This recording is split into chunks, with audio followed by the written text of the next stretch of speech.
Yes. Everything's good. Sure they get to it before me.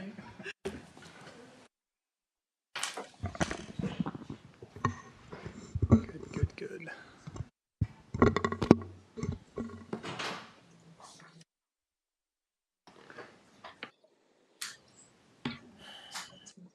About a process concern, I guess.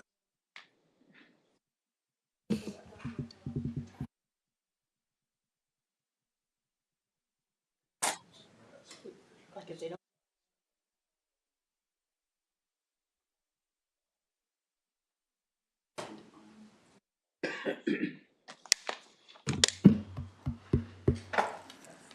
I don't know. I know it's a Think of the name county of it. subdivision. Okay.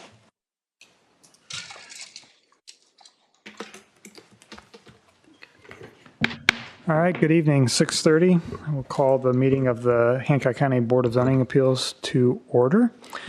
The couple of housekeeping things. First thing I'd like to let you know is everything this evening is, all testimony is recorded and is also video recorded based on a new state statute. So everything will be available online by video. All of your testimony is taken under oath this evening, and please only speak when called upon by me, and I'll have you face our attorney to be sworn in before speaking. If you're speaking, we'll ask you to give your full name for the record. You'll spell your last name for us for the meeting minutes. Please turn off all your cell phones, electronic devices, and any noisemakers. Our order for speaking of our cases is that the petitioner, Maria, will be given her staff report, and then the petitioner is given 7 minutes to make a presentation, and that is followed by a collective 7 minutes for any remonstrators. We offer then 3 minutes for any government officials that would wish to speak, and then we give 3 minutes for a rebuttal. We give a 2-minute and 1-minute warning as time is expiring. We ask that everybody behave in a civil manner, and if we can't do that, we reserve the right to ask you to leave. We would normally go to adopt our last month's meeting minutes, but we don't have a quorum for that this evening, so we'll skip over that. The other thing I'd like to advise you, we're normally a 5-member board. We have 3 here this evening, so any action would require all 3 of us to vote the same way. So if you're not comfortable with that, you would be offered the opportunity to continue your case. So when it's your turn, you can ask for that continuance if so desired. I think before we get started, I would like to recognize that this evening is Darla's last meeting before she rides off into the sunset and retires from the planning office.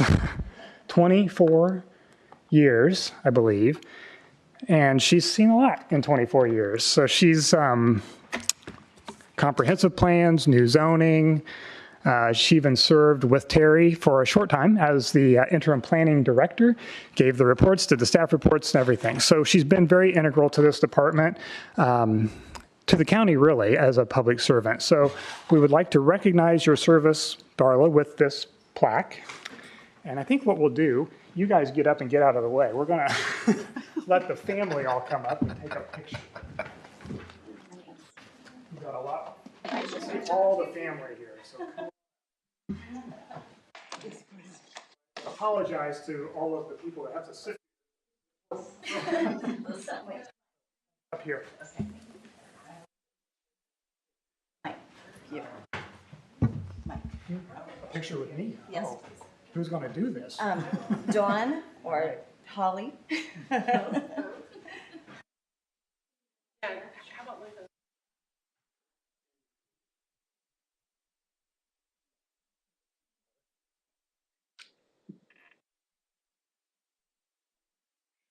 Me too.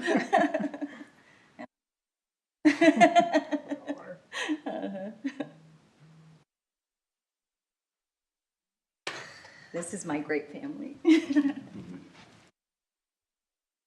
Terry and I worked together for 22 years.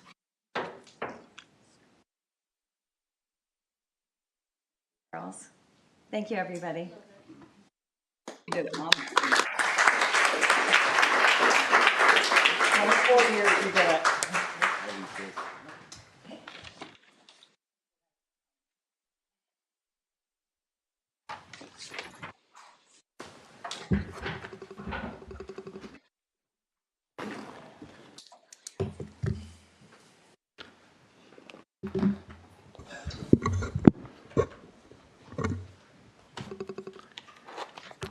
Now poor Darla has to go back to work. I say, yeah, Just it's time to yet. get back to work now. All right, with that, I might just go ahead and ask, is there anybody here that is thinking that they might want a continuance due to our short-staffed board? So come on up. Which case is this? Number 2? Okay. That last month for the same issue, so we would just, yeah, my name's Cindy Thrasher. So our petition is for 3097 North 600 West, and we would just like to ask for continuance to have a full board.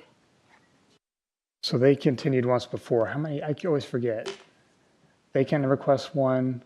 We can grant one.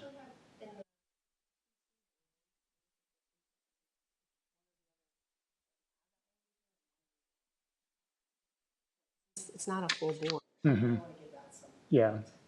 I think generally speaking, I think that would be okay. So, all right. You take a motion to accept a continuance for item number 2. Second. All right. It's been moved and seconded to accept the continuance for item number 2, Goldmine Holdings. All those in favor signify by saying aye. Aye. Opposed, same sign. All right. Thank you very much. Thank you. That date will be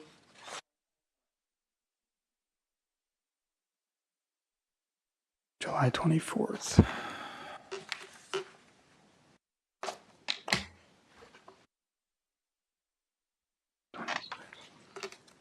Okay. So with that, we will start with item number 1. There's 1 special exception and 2 variances.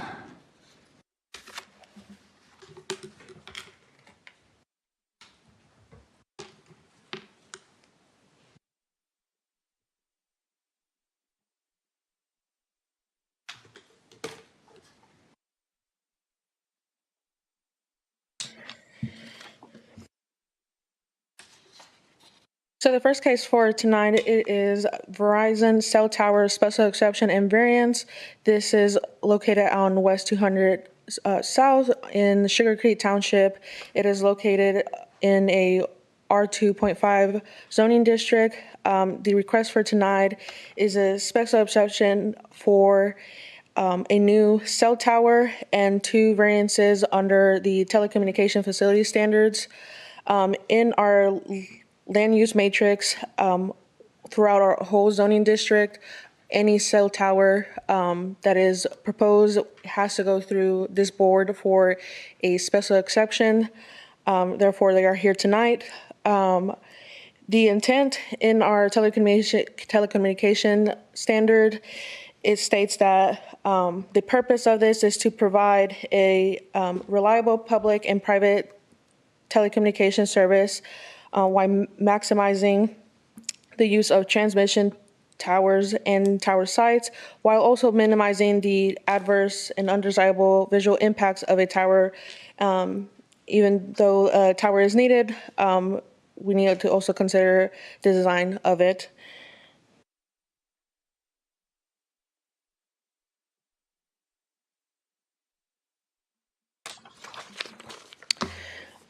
This is the landscape plan for the proposed tower.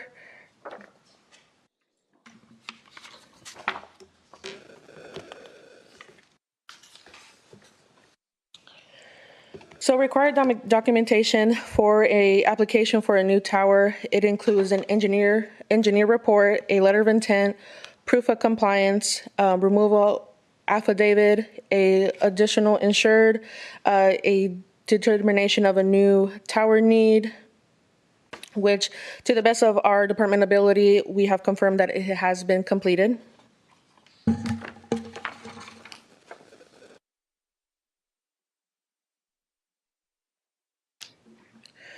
They also have design requirements that they also have to follow. Conceptual design, lighting standards, co-location, and tower height, interface, and sign.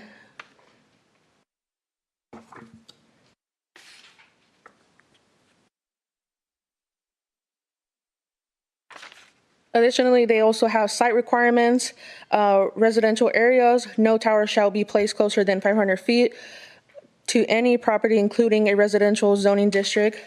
On-site staff, all telecommunication facilities shall be fully automated and unattended on a daily basis and shall be visited only for periodic maintenance and emergencies.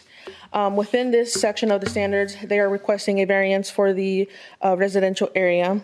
The current tower on the property is located in a R2.5 residential zoning, and it is currently being proposed at 250 feet from a residential parcel.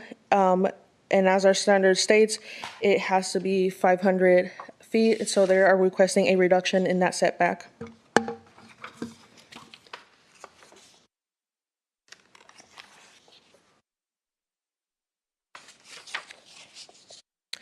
So this is another overview of the site plan for the tower.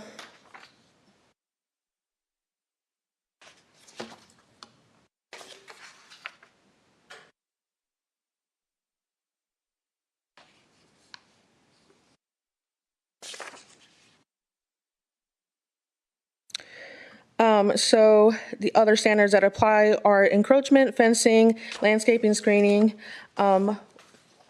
Within this one, the landscaping screening, they're also asking the second variance for camouflaging.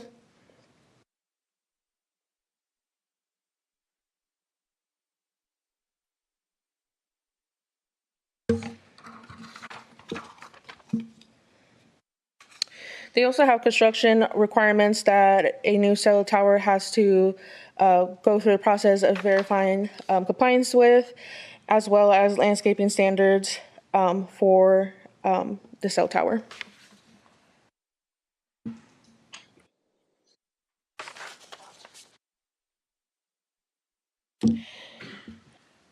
In the original staff report, there were some concerns with landscaping, but since then, the new landscaping plan has been submitted and all our concerns have been addressed.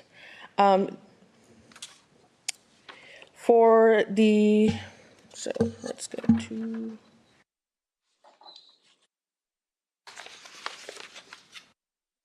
Okay. For the special exception, we are recommending a favorable approval with the condition that during the ILP application, it shall go to technical committee to ensure compliance with all of Hancock County's ordinance, and that they also connect with Purdue Extension to find a substitution for the burning bush that are shown in the landscape plans.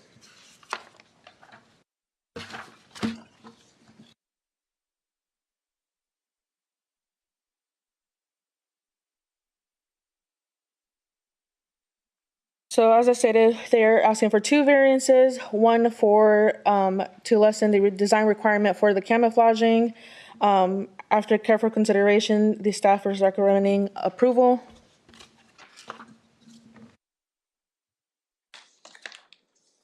And the second one is to reduce the setback requirement from 500 to 249.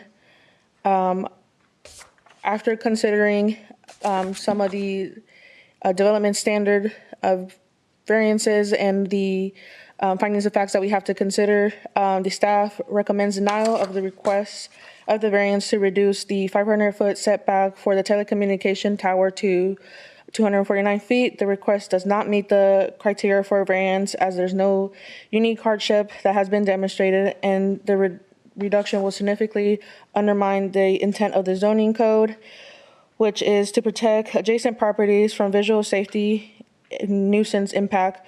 Granting the variance could negatively affect nearby property values and set an unfavorable precedent for future applications for development. Additionally, the application has not provided sufficient evidence for alternatives.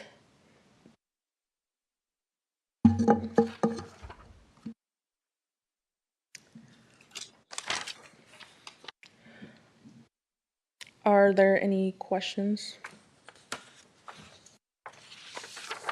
There was originally a question about that 500 feet and the way that that was worded, and I know that you guys did some study on that. So we're on a residential parcel.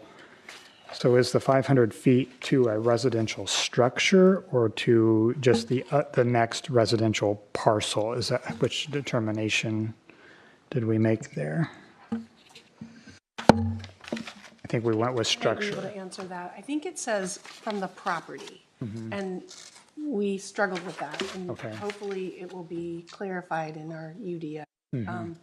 So in kind of talking about what our best guess is that could be a structure or it could be the property line.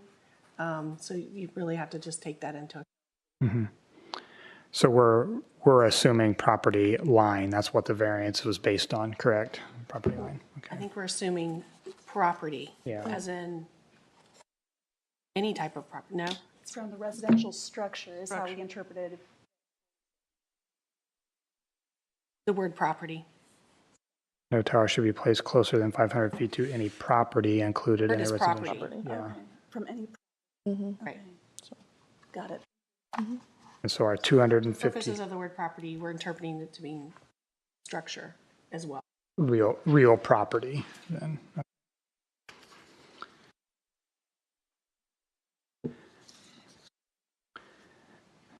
So we'll step through our process here, but obviously we'll want to vote on our special exception first, right? Because of it, and then see how that goes before we move on to the variances.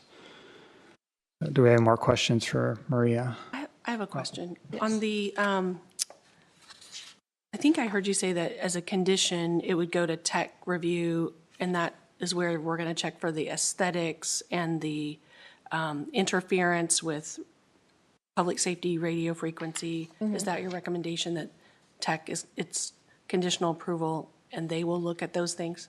Okay.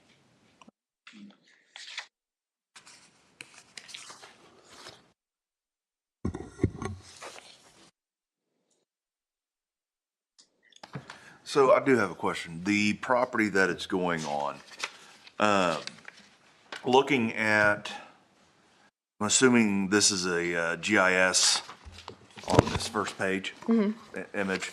So looking at that, this is all one property, is that correct? Owned by one primary owner, correct? Yes. Okay. And so I'm assuming there's a lease agreement between the property owner and the individuals wanting to put up the tower, correct? I'm sorry? And I'm assuming there's a lease agreement between the property owner and the individuals wanting to put up the tower, correct? I believe so, but the petitioner Okay. can confirm Is that. that property owner John Marcelletti, or is that just part of Verizon? That's the petitioner, right? That's our petitioner? Yeah. Okay. That'll be the next person up, so. Okay. I also would like to mention that we did receive letters of remonstrance and then one letter of support. And then Were they in time before the deadline for our packets? yes, How many letters of remonstrance? there was a total of 12. 12? You have copies of those? I have not seen I don't anything. think I saw them. Bottom packet. Oh, okay. Okay.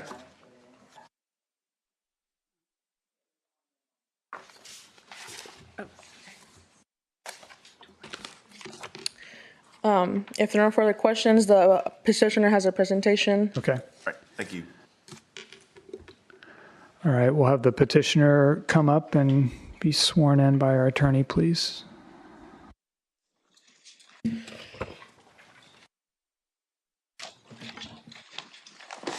Put your right hand. Do you swear or affirm under the penalty of perjury that the testimony you're about to give is the truth, the whole truth, and nothing but the truth? I do. Please state your name and spell your last name for the record. Good evening. I'm Elizabeth Bentz Williams, Williams, land use planner with Clark Quinn. And with me tonight is John Marcelletti.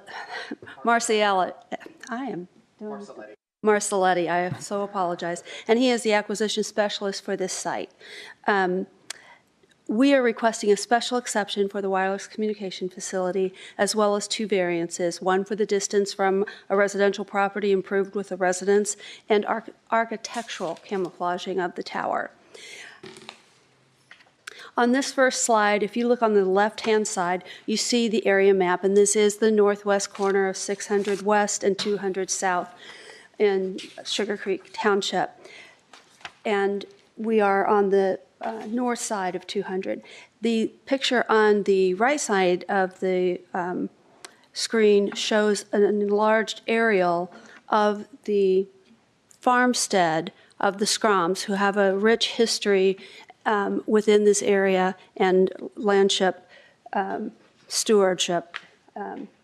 This shows the location for the site, which is just north of the barn, and takes opportunities to buffer that tower by the existing large trees and existing buildings on site. This picture gets into the 500-foot setback requirement.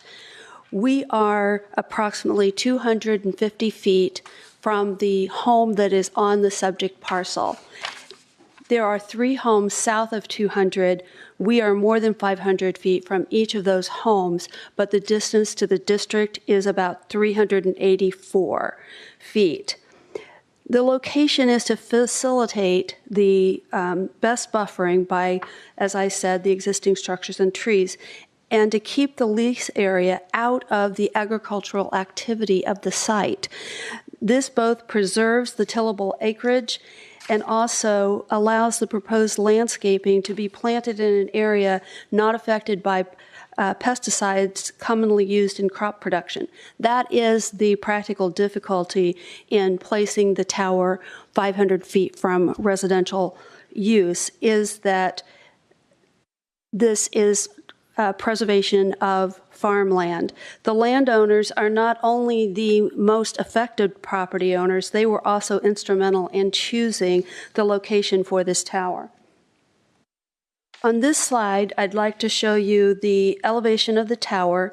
We do not have architectural camouflaging, but there's certainly camouflaging that reduces the impact of the look of this tower. It is only 125 feet in height with a 10-foot erector.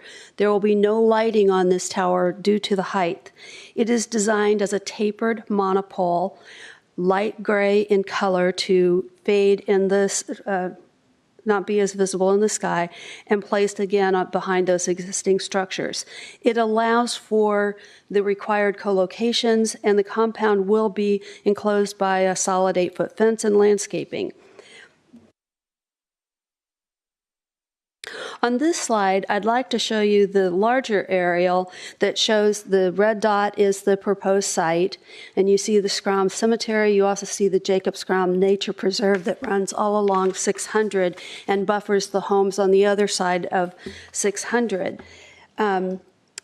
Part of this request becomes the above-ground utility infrastructure of the area. We started with telegraphs, then we had telephone and electricity.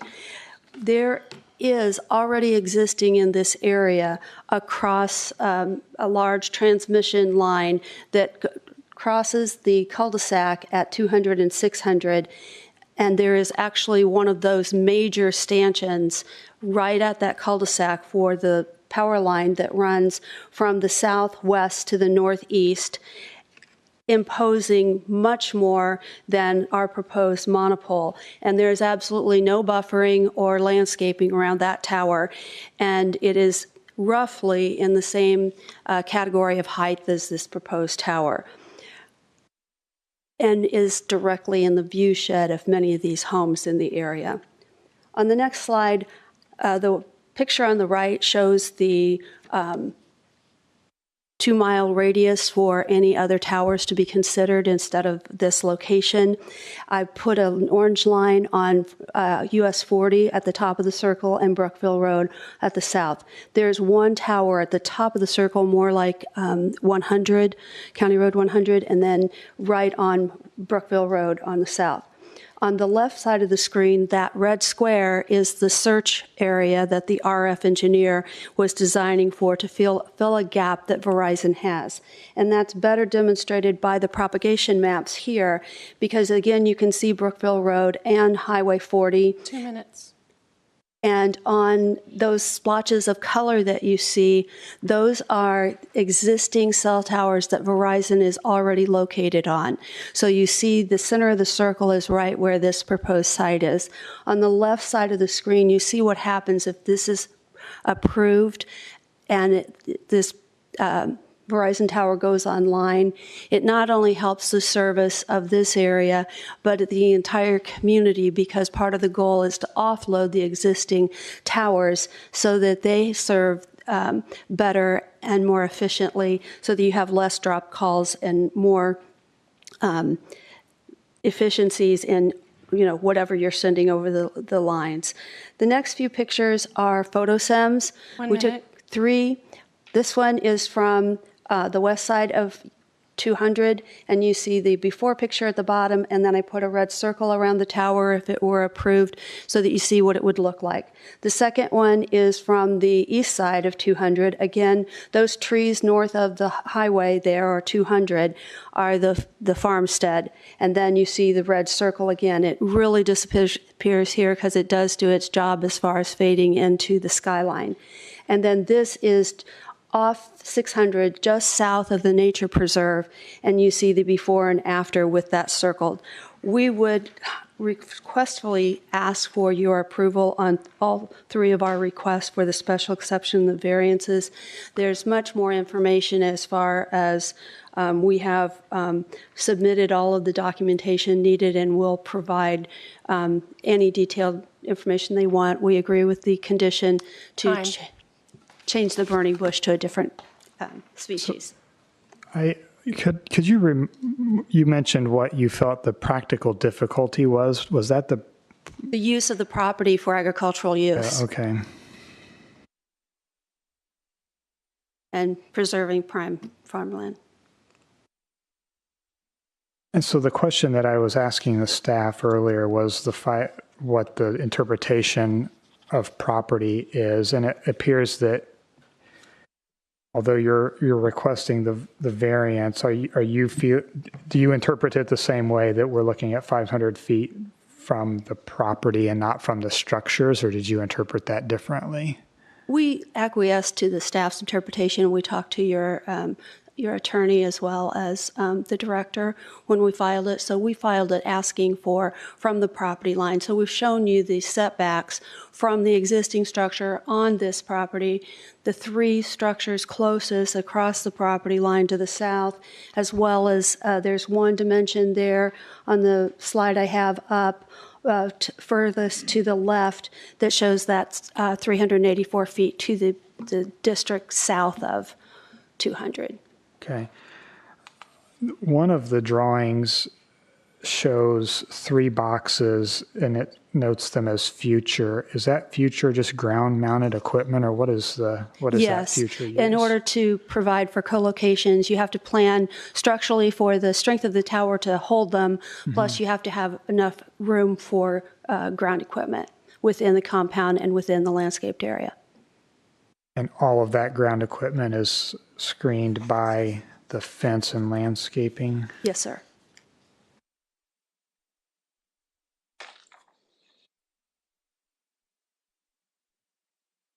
Because it looks like it's taller than the fence in the one drawing. Not that I don't think that's a requirement, but.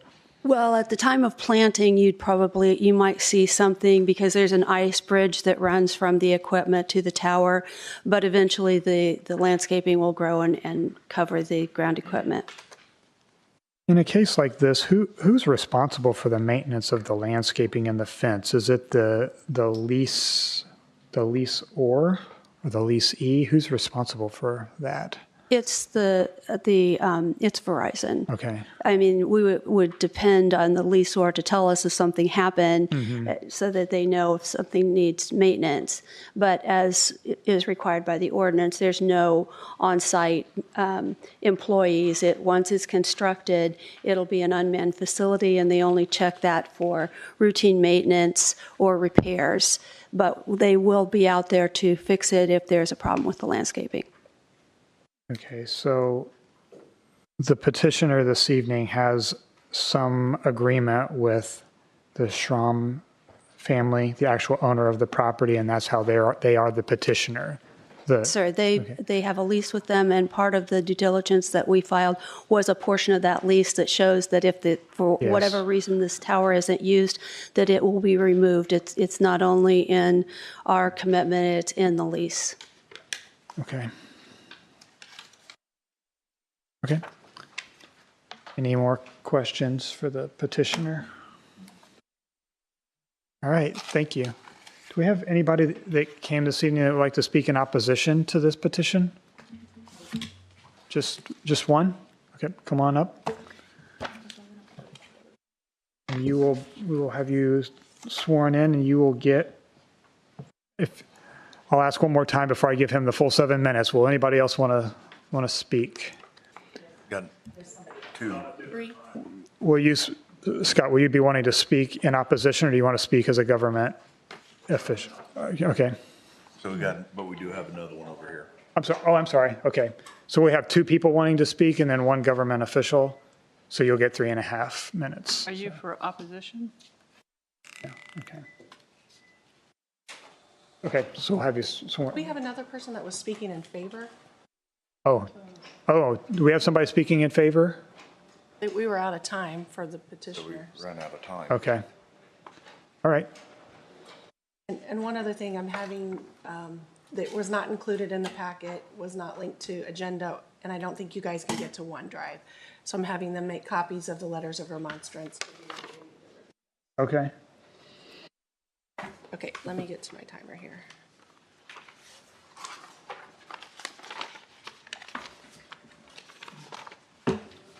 Swear you in. Do you swear or affirm under the penalty of perjury that the testimony you're about to give is the whole truth and nothing but the truth? Yes. Okay, please state your name and spell your last name for the record. Jason Fox, Fox. Okay, you have I'll give you around 3.5 minutes to share time with the other person. Go ahead. Great, thank you. I heard a lot of talk about the aesthetics of it. I'm here more to speak about the RF radiation. I've been a pharmacist for almost 20 years, so the health concerns about this tower are utmost important. My mom lives directly across the street. So we are about 677 feet from the tower, which is cited in the email we've got from Mr. Marcelletti there. But our research, which we submitted on April 17th and then again on June 20th to the board, I'm not sure if you guys have it. A lot of what I'm going to be talking about is referenced in that research, so you guys should have copies of that. But we show that this tower threatens our health, property values, and due to unreliable safety claims, according to our research. And so when we look at peer-reviewed studies that I submitted that raises serious concerns about the RF radiation, I've heard a lot again about the aesthetics, but not so much about the radiation concerns. The World Health Organization's cancer agency calls RF radiation possibly carcinogenic, and I even submitted a study from a German study showing tripled cancer risk within 1,312 feet, which is over twice the distance from the proposed tower. Our other research links exposure to neurological issues, memory deficits in children, DNA damage, and the list goes on, even at 677 feet. My family's at the pool. We're at the house all the time. My mom lives directly across the street, so the health concerns are of utmost importance to me. Europe actually enforces setbacks of up to 1,640 feet, yet even the U.S. regulations are allowing towers as close as 150 feet. Leaving us more vulnerable to this increased radiation, which was cited in European Parliament in 2021. So while the FCC is claiming their safety data, a 2021 court ruling that their 1996 guidelines are ignoring the RF risks and failing to protect us. This is actually cited in Environmental Health Trust versus FCC in 2021. And so I'm asking the board to prioritize the health over data that the Verizon is citing from 1996. Also property value. This tower also threatens property values, as was mentioned earlier. Homes within 1,000 feet of towers lose up to 9 to 21% of their value, with 94% of realtors reporting buyers' concerns up to 1,320 feet. At 677 feet, my mother's home faces significant losses worsened by the tower's visual blight. It left. Verizon is also claiming the tower is safe. I've got the study that they're citing, but the FCC guidelines have been unchanged since 1996, and they focused on the thermal effects and ignored the cancer neurological risks, and were actually criticized in the federal court environmental trust case of 2021. They're providing no specific studies, just their 1996 study on their cited website, because I looked at it, which was run by the industry and to me lacks credibility according to a study by Alster in 2015. The research actually is downplaying the harm of the RF radiation. 68% are reporting no effects versus 33% of independent studies that are showing significant effects. Again, all this information is cited, so I'm just asking that we take a look at this data and follow what other global standards are. In Europe, their studies are more current as of 2021, whereas we're still using 1996 data. Imagine if we used 1996 data for anything now. So I'm just asking that we use updated standards from across the globe. Thanks. Thank you. All right. Can I ask a question? You said you submitted data paperwork. Was that submitted by the deadline? Yeah, I submitted it in April. Okay. Was that in their packets? I'm so sorry about that. Okay. We submitted it again on June 20th. Okay, thank you. Is something in addition to this? Copies of all the.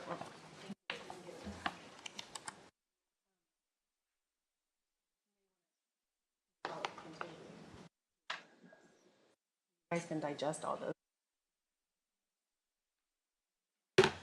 I'm not opposed to that, because if we've got 12 remonstration letters, we've only seen one. There's no way you can. We've got 2 people here to talk. Yeah, we'd have to recess and read this and come back, so. Yeah. Yeah. Can we go ahead and We'll go ahead with go the and other finish up with demonstrator. what we're doing here? Yeah. All right, it was you, sir, were the second to speak? Yeah, come on up. You sworn in. Go ahead and take the testimony. Okay, you have about 3.5 minutes left, so do you swear or affirm under the penalty of perjury Thank you. that the testimony you're about to give is the truth, the whole truth, and nothing but the truth? I do. Please state your name and spell your last Gary name. Borgman, Borgmann. Okay, go right ahead. First, I want to say how disappointed I am that the full board does not show up for these meetings. These are elected officials, and they don't show up to do their job. I was here the last meeting, and you reprimanded the board that was here because they weren't showing up to the previous meetings. This is my 3rd meeting, and the issue that I came to hear has been postponed again. But this one just happens to be in my neighborhood as well. You know, you've got these rules and regulations, and I don't understand why we can't stick with them. Instead, we're given variances. You know, these setbacks were set up for a reason, and I'm opposed to reducing them. This tower, as short as it is, even as short as it is, it's an eyesore. It's got safety issues. It's not fitting with the area. I grew up a quarter of a mile away on the same road. My parents still live there. It's not a wanted thing. And I don't understand why these remonstrance letters aren't being heard by the rest of us. And apparently you haven't read them either, so you're not even here being able to consider them. So how can a legitimate decision be made without all the facts and information? That's all I have to say. All right, thank you. Any time left? Yes, about a minute and 35 seconds. So about a minute and a half. And anybody else would like to speak in opposition? Yeah, come on up. Speaking, yeah, into the microphone, please. Sorry. I had a couple more things that were in there. I was trying to rush through it, but I really just want to speak openly right now and say that, as a pharmacist of almost 20 years, I have seen a lot of times where we're given a certain amount of data or a certain set of data that 10, 15 years later is completely wrong. I could cite example out of example from pharmaceutical companies. Verizon, then, to me, is no different. Corporation's a corporation. Their bottom line is different. I appreciate that they want to increase the cell phone coverage. There's fields. Put it in the middle of a field. How many times do we drive down the road in our county and see a cell phone tower in the middle of a field? Is it inconvenient, or maybe there's paperwork? I don't know. But put it where it's not within RF, like cited studies from the European Parliament, for instance, 1,630 feet, whatever it was. Put it out there in the middle of the field.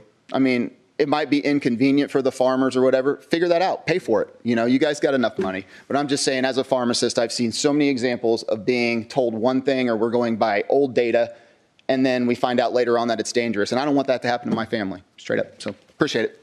Thank you. Yeah, thank you. All right. So I think we had one government official that would like to speak.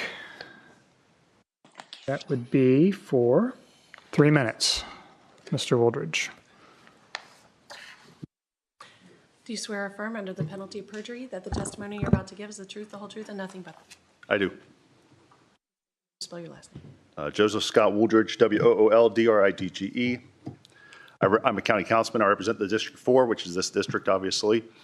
And to the second gentleman's comment that you guys are elected officials, no, nobody up here in the BZA can be elected officials. She can explain that later if she wants. In terms of the first guy really stole pretty much everything, that I know and realize to say. We have been, all county councilmen and all commissioners have been getting emails regarding this project. Obviously, we have no say. We have no control. This is independent. You're like judges, okay? So we have no say on that. Obviously, we would know what to do here because it's pretty obvious. The 500 feet is about the property. It's about somewhere where they reside. It's about the damage that could be done with RF because it's still unknown. And it'll probably never be known, or be like cigarettes. We may one day know the damage it's causing to people cancer-wise. So it's 500 feet is what you set the standard of, probably because it was a mistake, and whoever did it didn't realize the metric system, and it should be 500 meters, which is 1,620 feet, I think, or whatever the gentleman said. He said it exactly right. Being myself, I know you guys know I've got a law degree, and I've got an MBA and MHA, but I also did biology pre-med. I've been published in 5 or 6 medical journals. I can't remember. I can tell you, I'm concerned about the distance. That's the only reason. I mean, I understand there's a height difference and people are going to see it and people are going to not like it. Or I'm not worried about all of that. That stuff doesn't bother me. What I'm worried about is somebody nearby, being a government official and somebody nearby at that house, even if they approve it, suing the county saying you guys approved this and they get cancer. So I urge you to today, obviously, read all the remonstrators. I have not seen all those myself. I just get the ones that we get by email. I urge you to continue this, read them all, come back next time, and I don't need to be here next time, so just understand that 500 feet rule needs to be at least in place, if not change it to 500 meters. That's something we probably need to look at as a county to change it to 500 meters versus 500 feet. That's it. Thanks. Hey, go ahead. Oh, you have a question? No, I said thank you. You're welcome. All right. Okay. Yeah. Any discussion? The petitioner has 3 minutes rebuttal.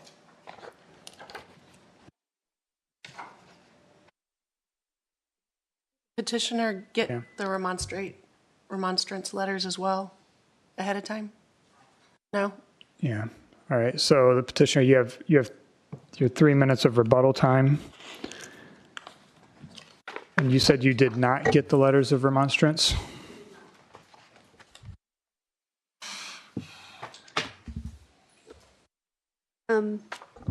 That's a lot to address. I understand that people may feel differently about what the rules are for setback. We've tried to explain why the visual impact and the buffering that's in place.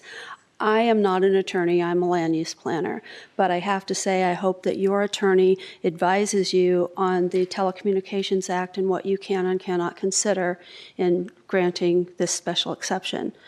There have been a lot of European studies stated in the little bit that I've gathered from the testimony, and I got a glance at the letters, although I haven't digested them all. You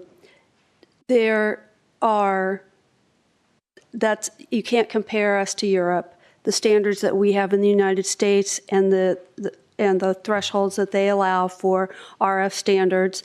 It's important to note the American Cancer Society on their website says this is not a cause of cancer. It also, anecdotally, you get more RF emissions from your microwave than you do living near a tower. You get more from your cell phone utilizing that in your hand than you do from a tower.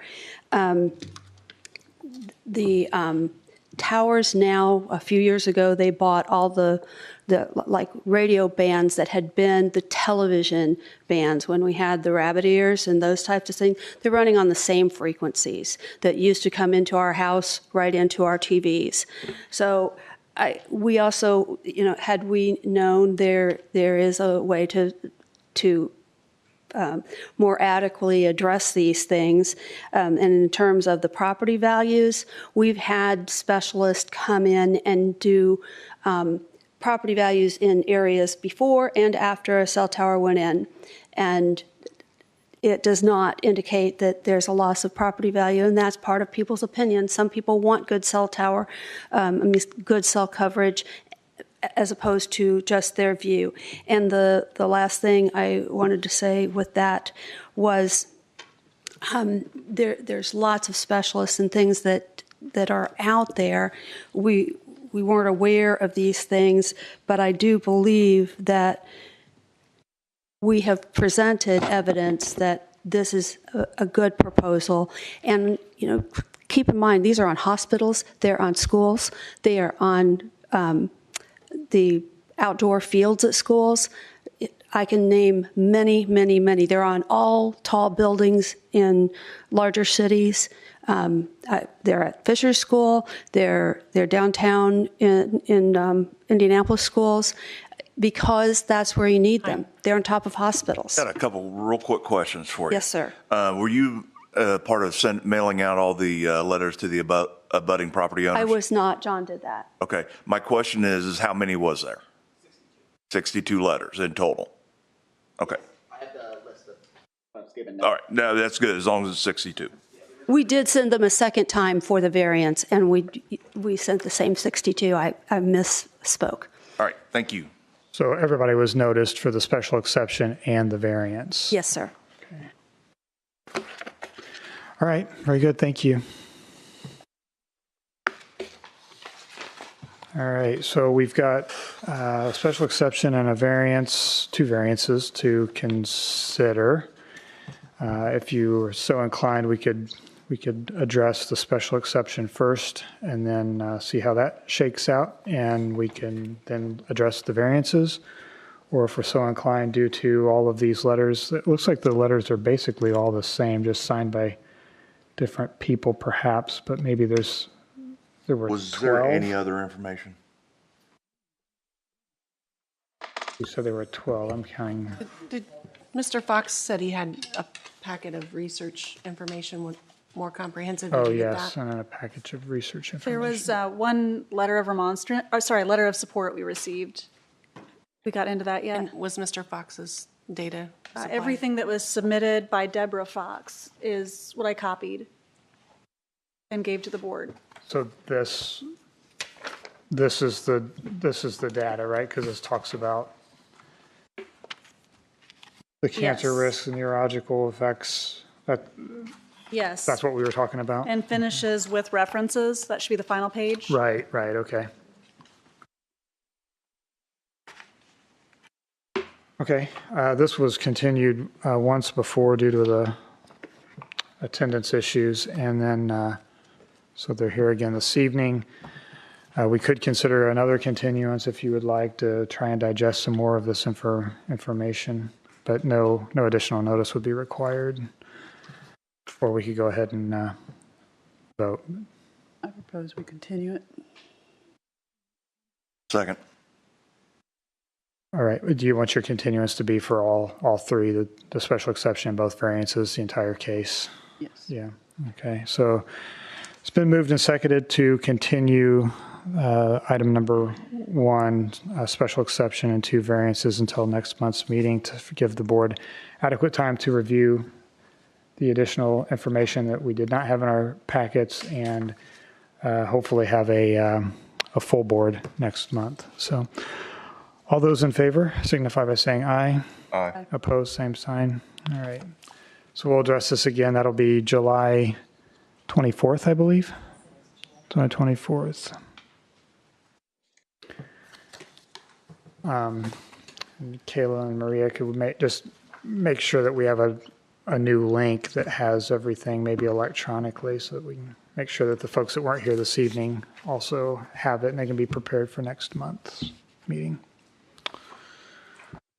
I will note to the public as well, anybody that's here that's interested, our agendas do land on the county's website, and something that's new, all the bugs are not quite worked out, but close. Each agenda item has a blue underlined items at the end of it, and those are live links that'll take you to the same packets that we're looking at here this evening. So you'd be able, all that's public information, easy to get to on our website. We're still kind of working out the kinks, but should be there 10 days prior to our meetings, complete. You could pull that up now on your phone if you wanted to. Yeah, if you could go to follow the along. agenda, you can look at what the paperwork that Yeah. the board's looking at. Yeah, and Mr. Woldridge is correct, just, not that it, he stated it, but I'll state it again. The members of the BZA are not elected officials, all appointed. We have an appointment from the town of Shirley and an appointment from the town of Spring Lake, because they are areas that are that do not have planning commissions, so their planning and zoning services are handled by the county. The other 3 members are appointed in various capacities to the Board of Commissioners and the Planning Commission, so all appointed folks. So any concerns that you would want to address, we don't typically talk to the public in the quasi-judicial type role that we're in here, but please feel free to contact your county council person in the proper district, or any of the 3 Board of Commissioners will always take your calls. All right, with that, I will we'll move on to item number 4. Mr. David Beaver of Wilkinson. We have 1 variance for a front yard setback reduction.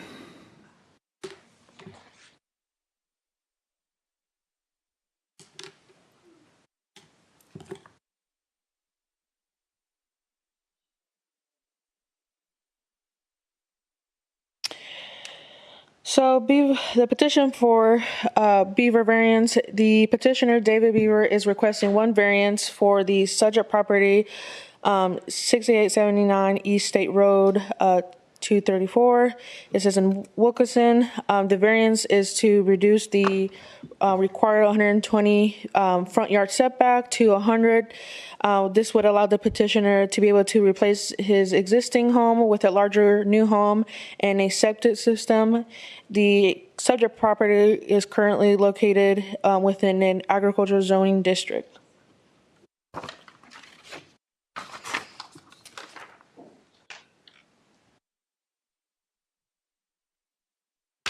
The petitioner provided a statement of intent. The location of the home is required due to the new septic field. The new home will not be closer to the road than the existing home is currently.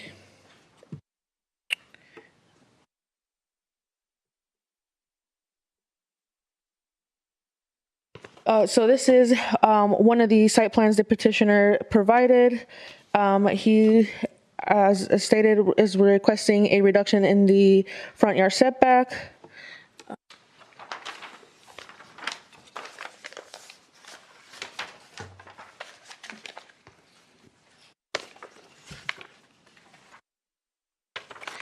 And then in your packets, you will find the official site plan where you are able to see the details about the site.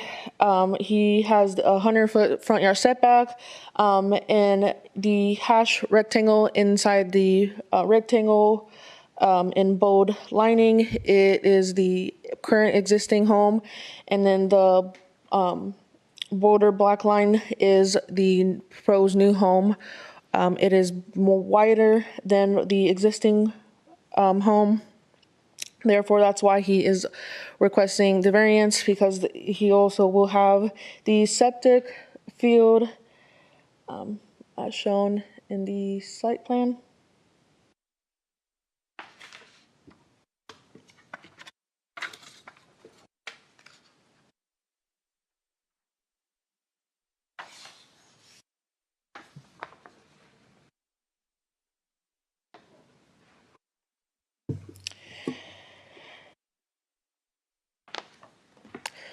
For the variance application, the decision criteria we considered is for general welfare, adjacent properties, and practical difficulties. After careful consideration, we did not see any issues, so staff is recommending an approval. Are there any questions? So the new house, the current house is 100 feet. So the front of the new house is going to be where the front of the existing house is. Am I understanding that right? Proposed residence, or is the hatched area the? So the new home is going to be 100 feet setback. Right, and the existing home, is that something a little further back than that, it looks like? Yes. Okay.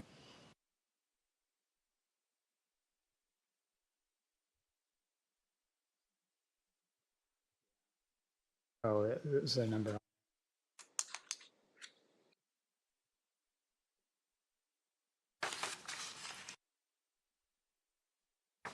Okay, any more questions for Maria?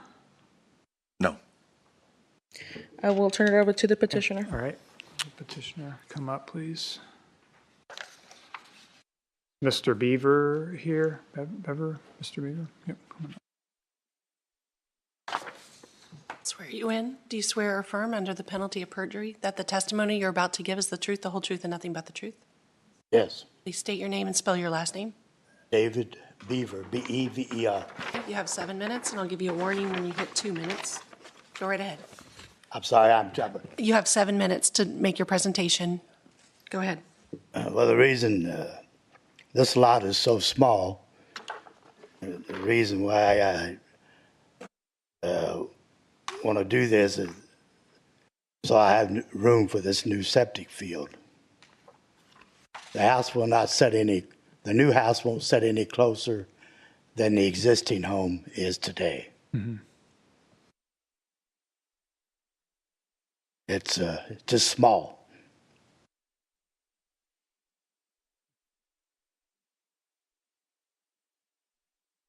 It looked like the health department was comfortable that the new septic system would be sufficient.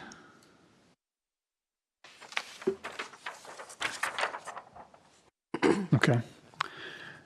All right, any more questions for Mr. Beaver? No? All right, thank you. Are you? Yep. Mm-hmm. Do we have anybody that would like to speak in opposition of this variance?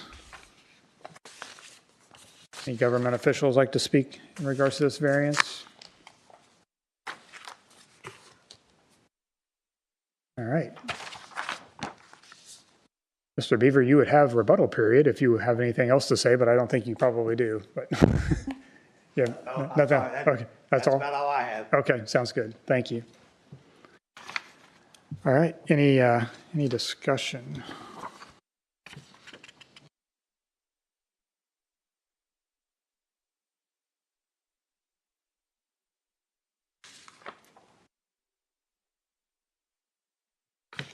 I got nothing. All right. No discussion. Then I guess we can go ahead and fill out our ballots here on this variance request.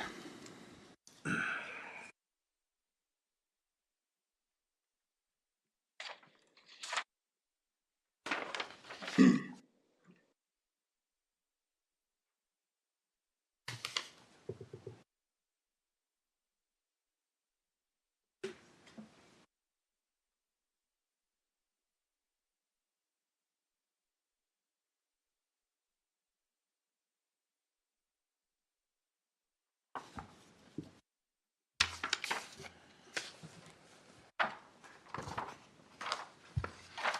right, variance number 25-2602 is granted 3-0. We'll refer you to the staff from here on out.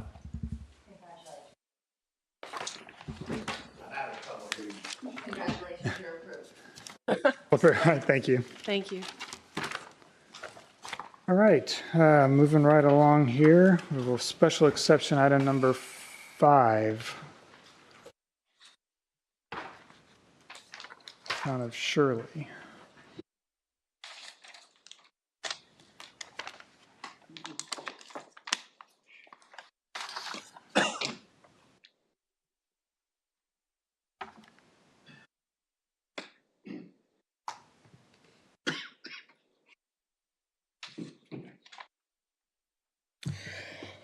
Stanley special exception. The petitioner Stanley is requesting a special exception for the subject property, 217 Illinois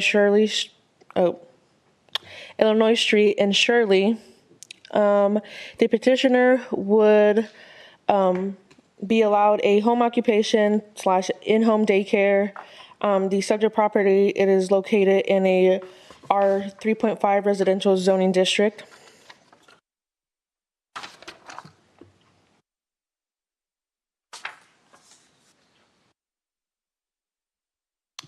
The petitioner provided a letter of intent stating that she would like to open a daycare at her home in Shirley and plans to watch no more than 10 children Monday through Friday between the hours of 6:30 a.m. and 5 p.m. She is CPR certified and has almost a decade of experience in child care. She has notified her neighbors and the people of the town office about her plans. She has not received any complaints, and she would be happy to answer any questions. Have you received any? We received a letter from the town of Shirley. Okay. Any in support. remonstrance? We did not receive Okay. any.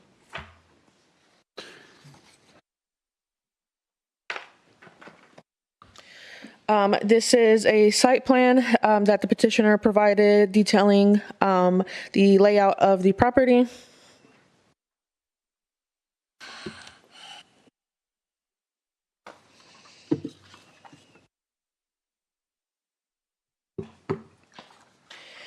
And in your package, you should also be able to find the letter of support that we received of the town of Shirley.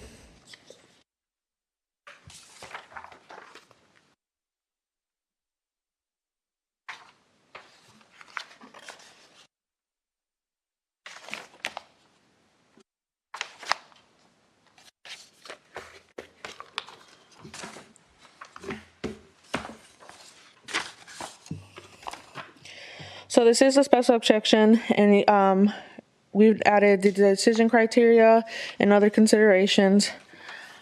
And after careful consideration from our planning staff, we recommend approval.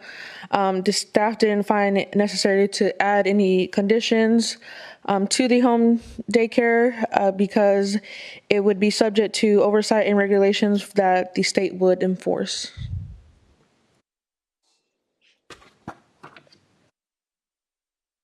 Okay. Are there any questions? Questions for Maria? All right, thank you. We'll have the petitioner up. Is it Ms. Stanley here? Yep, come on up. If you're both going to speak, we'll swear you both in. Oh, no, you just want a closer look. Okay.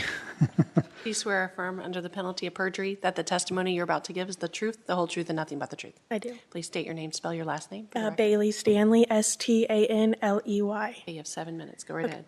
I don't really have a whole lot to add. As stated in my letter of intent, I have worked in an in-home daycare for almost 9 years now. My mom has owned an in-home daycare since I was 5. I have 2 kids that are going to be starting school in August, and so I just want to be at home more.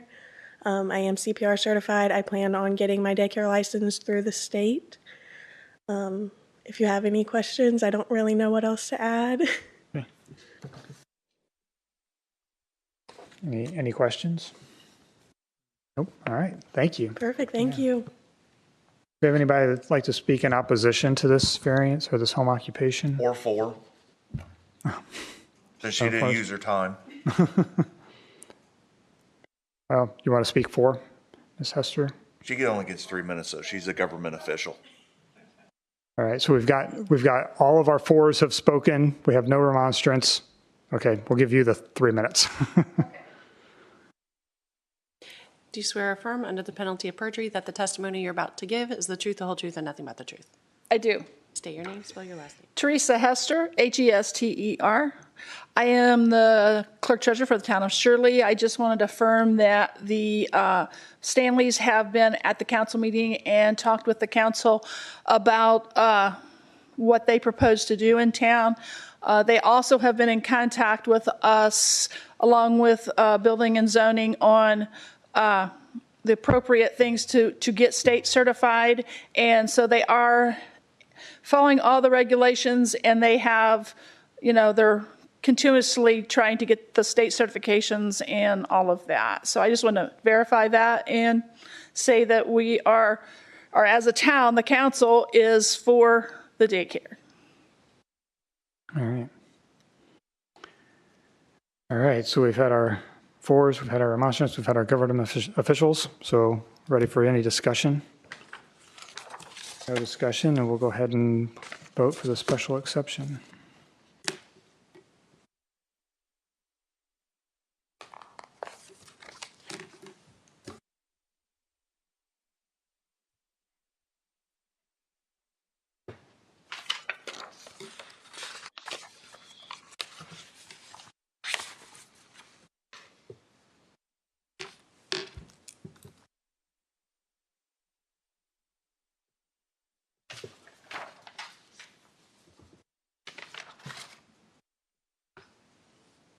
The special exception has passed 3-0. I'll refer you to staff from here on out. Yeah. Yeah, thank you very much. I know this is a growing need in the county as daycare is becoming a little bit of a crisis. So, so good luck to you and thank you. Yeah.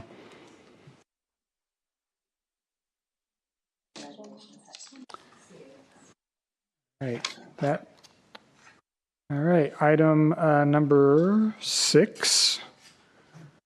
Another special exception for a contractor's storage yard in McCourtsville.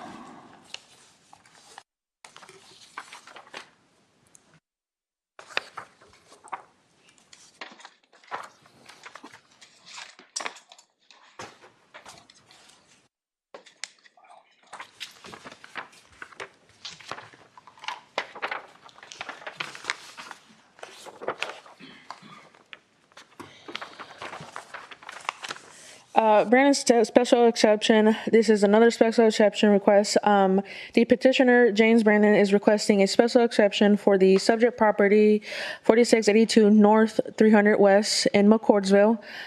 This would allow the petitioner for a contractor storage yard for a landscaping company to move his business operation closer to home. The property is located within the agricultural zoning district with all 4 sides surrounded with agricultural zoning as well.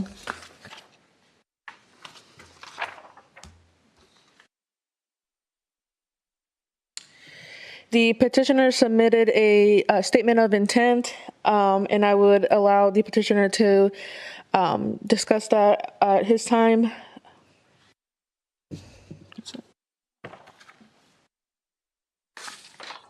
They also provided a site plan for the property. There is already a lot of pre-existing trees, so staff is okay with that in terms of buffer yards and landscaping requirements.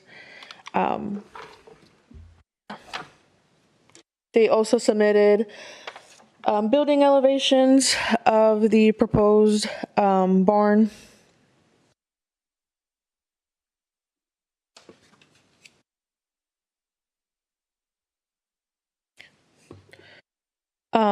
They also submitted some information for in home occupation, but this isn't a home occupation, but we decided to add it so the board could get a little bit more information. They stated that they'll have around 15 to 20 employees. The hours of operation from 7 a.m. to 7 p.m. with occasionally overnights during snow events. They'll be working Monday through Friday with an occasional Saturday. The customer parking would be park where the office staff would. And there is on-site septic. And they do predict for some signage.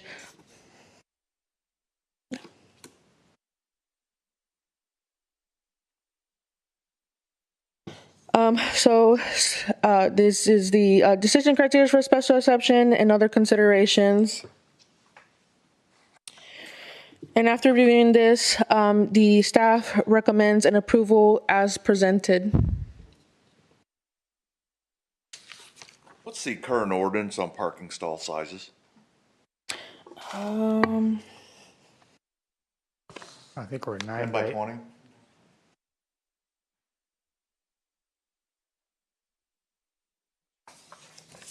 You mentioned signage. Do they have proposed signage, or are they? So they, in the home occupation, one of the questions is about signage. They say if allowed, they would like to place a front yard sign, but that would be a separate application that the planning staff would have to review. So you included that questionnaire just for convenience. They're not living here, correct? Nobody's living here. This is okay. Just for more information, right? Yeah, okay. Oh, it's adjacent to where they live. Okay, got it.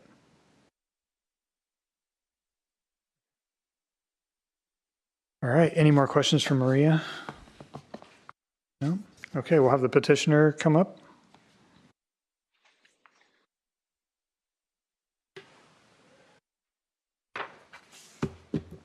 Swear or affirm under the penalty of perjury that the testimony you're about to give is the truth, the whole truth, and nothing but the truth? Spell your last name for the record. Jim Brandon, Brandon. Okay, go right ahead. So I guess a little bit of context. I'm here petitioning for the current property owner. She's also my neighbor. She lives across the street. Her name's Denise Ferris. She's in the audience here. She gave me permission to petition because if we get the variance and we plan to buy this property from her. So we live in the property just to the south. This is on 300 West, so we're about a mile south of Tuttle's. If you can picture that area there, out by the airport. So we've had a home occupancy at our current house for 18 or 19 years. We're actually one of Darla's cases early in her career. So here we are at the last day. It was kind of funny. But anyways, and I believe never had a complaint. The company's operated there solely out of there for about 8 years. And then as we grew, we started leasing space in McCordsville. But then this opportunity came about to move our operations back closer to home.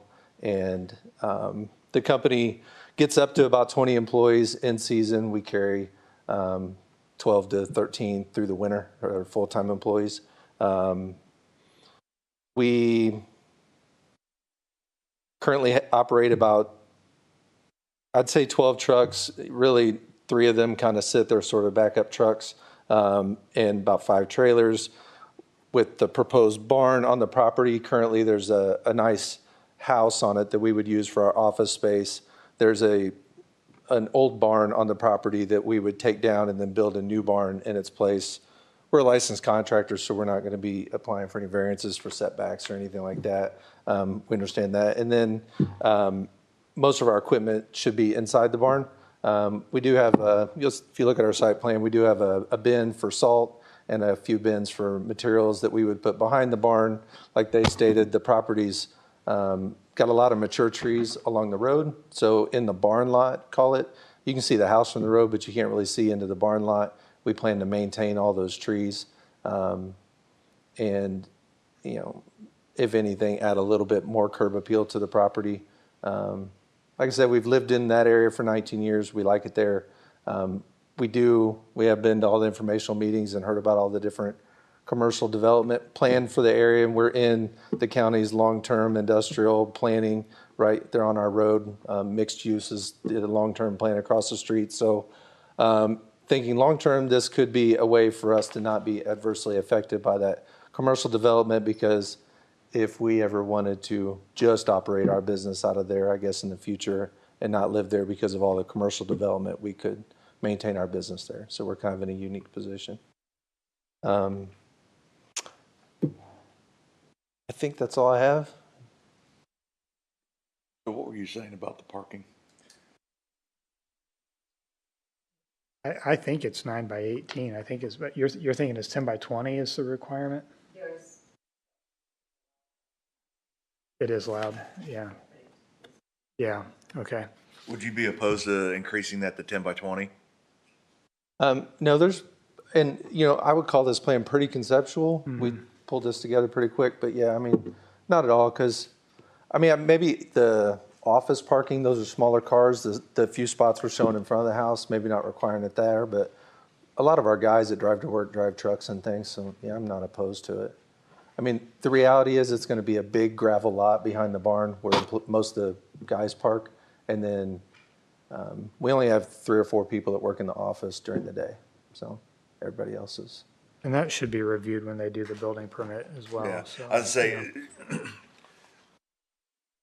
because I do notice a difference. You wouldn't think it's only a foot wider, but I do notice a difference when I'm in Greenfield versus other parts, where you have the 10 by 20, it's a world of difference. Yeah. No, we're not opposed to that. Okay. So this says occasional customer. So how many customers do you? Yeah, so I didn't mention this. So we're a pool installer, landscape company, contractor. All of our guys come to work, they get in trucks and they go. We meet our customers in their kitchen tables or their backyards. Occasionally for like a design review, you know, a handful of times a season, we'll have a client that wants to come out to the office to see it on the computer where we can walk them through the models and things. It's a really rare occasion. So we're not selling plants to the public. We're not a retail nursery. We're a contractor. I can't ever remember all the regulations, but the gravel yard and everything, I'm not sure if I don't know if that's allowed or not. Once you go to get the building permit, you may have to do some paving here. I've talked to the building permit guy in the office. I talked to the highway department about the driveway. My neighbors, the Ferrises that operate a large commercial farm across the street, have a class 3 driveway. They're going to require that for us. Yeah. We plan to put that directly across the street from their driveway, which the highway department likes.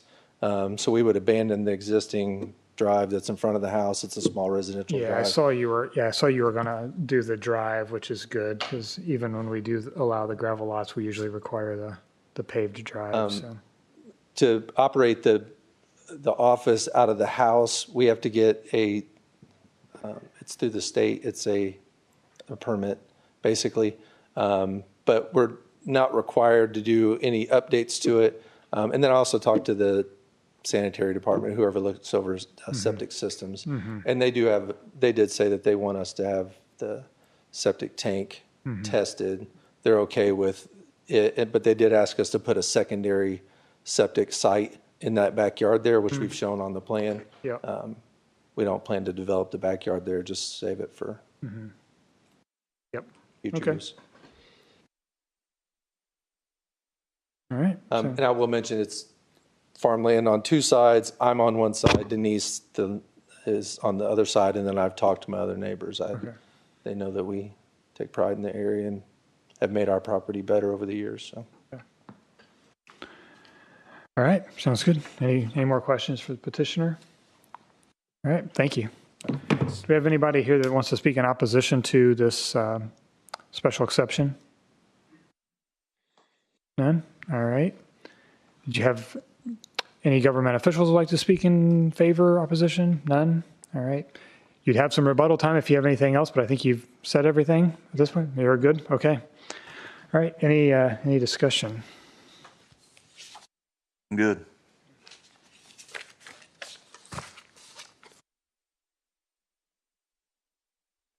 Go ahead and vote then.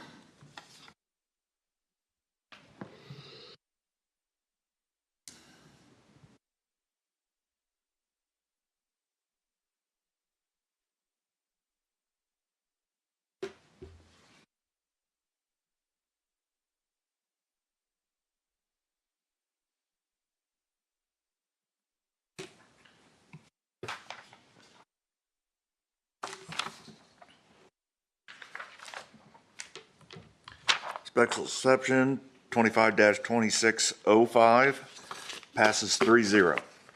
Refer your staff from here on out. Thank you very much.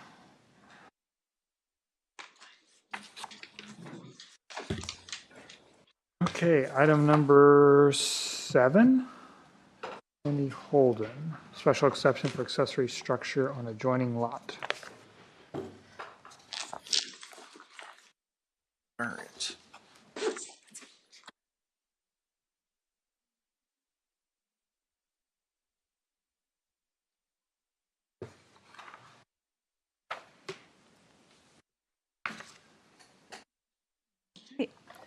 Mr. Holden came to the Plan Commission to request a special exception in order, with the goal of building an accessory structure behind his existing home located on State Road 9 near the intersection, I believe, with 400 North.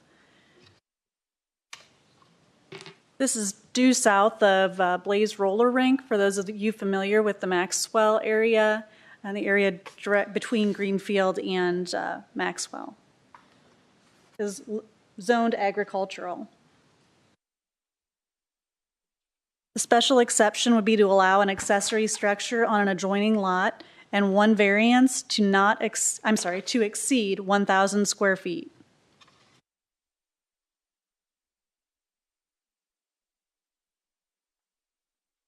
A statement of intent is included. I will let the petitioner expound upon that if he'd like. He's lived at this location for many years, though. This is and worked to purchase the property behind him on a separate parcel. This is a lot of record, meaning it similar to Mr. Beaver's property. By keeping the lot exactly as it is, he preserves certain rights on how he can build on it in the future. There were a couple different ways to achieve this end goal of building a barn at this site. For that reason, you'll see that my staff recommendation is to approve this with no conditions.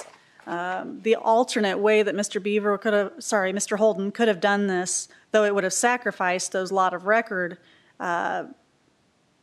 rights, would have been to have a surveyor or an attorney write a legal description for the entire boundary of a property that he owns and record it in a quitclaim deed with the auditor and then the recorder upstairs.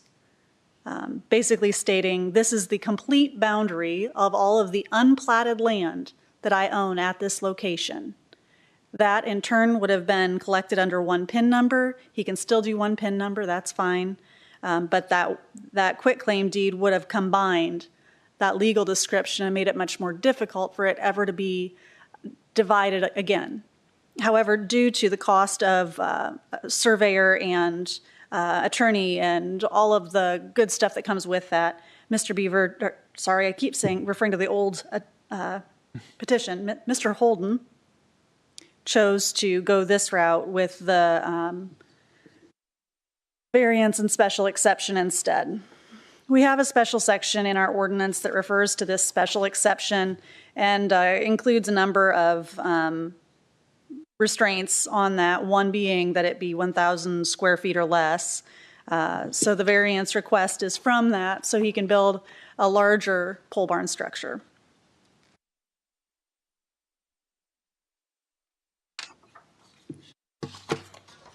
We did not receive any letters of remonstrance or support for this particular petition. I guess I did have one condition for the special exception, and that be that both of the lots be combined under one PIN with the auditor's office, just for tax bill purposes. That cleans things up and makes sure that though there are two legals, two deeds, he is receiving one tax bill, which should hopefully help any future owner as well from missing one of those tax bills in the future. And that would be for the special exception. For the variance from the 1,000 square feet, because if Mr. Holden had done this with another method through combining that total boundary and recording it, we would have just allowed him to pull a permit like any other barn or garage builder. It did not seem appropriate to put additional restraints on his barn in this situation. If simply by going a different route, he would have only been subject to our standard regulations anyway. So that was the reason that I recommended an approval for the variance with no conditions. Say, it was a while back that the council did look at or not the council, the commissioners looked at this issue for, case in point, this properties in the town of Shirley, where you were crossing lot lines, and if I remember right, that's why they allowed it through special exception, correct? If he was crossing the lot line, this would have been approved because the barn would have tied the lots together. Okay. However, in the town of Shirley, in similar situations, you have a lot of platted narrow lots that are all next to each other. So it's common for a property owner to own lots 1 through 4 and have a house. 5. Yes. And so what this does then is allow, the ordinance specifically would allow somebody to build on that lot 4 and not have to worry about crossing a property line or a lot line in order to tie it together. So similar, yes. So with this special exception, the barn will sit solely on a parcel and the home will sit solely on a parcel. They won't be tied together. So you could, theoretically, one could be sold without the other. Yes. So that's kind of the issue, right? And so we're doing it as a special exception just to save time and money. Is that the hardship here? That, and to preserve the lot of record. Preserve the lot of record, okay. There were some questions about what would happen if the lot of record as it was, say, in January 1st, 2002 and prior, if it changed from its original boundary, even to get bigger, would maintain those same rights without having to go through the platting process. It would, if we were combining them, we would end up in the platting process. Is that what you're saying? Or if there was a change? If he needed to build a new primary structure on the site, yes, it would be required to be platted. Okay, so I guess in your opinion, this is the best route for the county record keeping? It's a route. I, planner, would have preferred the other route, but this be all quit claimed together into one parcel boundary. But this is where we have ended up. But as a property owner, this would be better for preserving the rights of the property as they stand. Yes.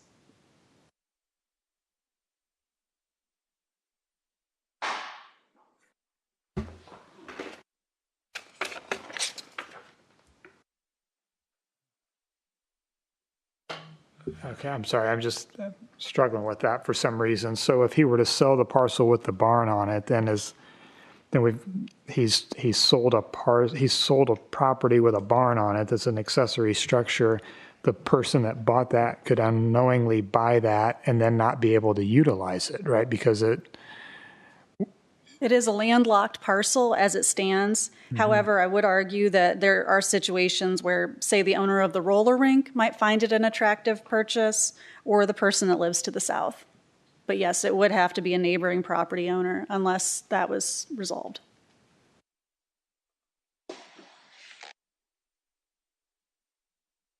But a condition to combine them together under one property identification number, that kind of keeps them together from a record keeping perspective, I guess. Yes. Pseudo, okay.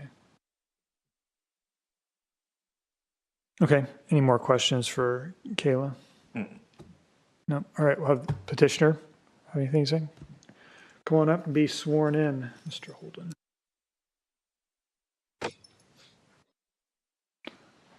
Do you swear or affirm under the penalty of perjury that the testimony you're about to give is the truth, the whole truth, and nothing but the truth? I do. State your name, spell your last name. Tony Holden, Holden. Okay, go right ahead. You have 7 minutes. I'm just asking to go through with the special exemptions because when I bought the land 10 years ago, I was told to leave it in agricultural, and I already did all the survey work for it when I did it originally, and I did it the way I was recommended because I bought the land solely to build a barn, but it's taken me a little long to get there. So that's why when I came to the planning commissioner or the board, they asked me to go this route or suggested me to go this route, and I just want my barn finally. 33 years is a long time to wait. 32. So the variance is to exceed the 1,000 feet, and what's? It's a 40 by 56 barn. Okay.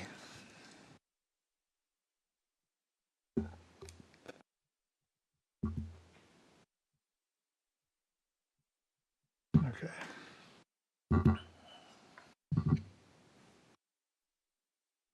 All right, any questions for the petitioner? No. No? All right, thank you, sir. Thank you. Anybody like to speak in opposition to this special exception and variance?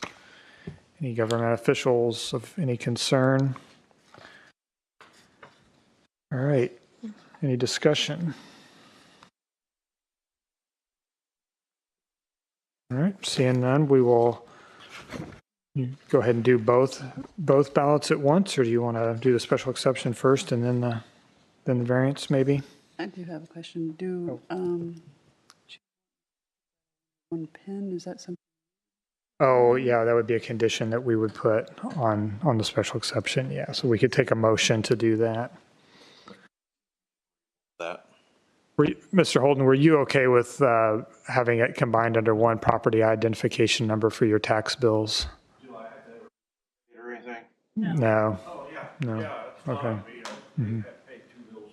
Okay, yeah. All right, so if we want to do that, we could take a motion to add that as a condition, should these be approved.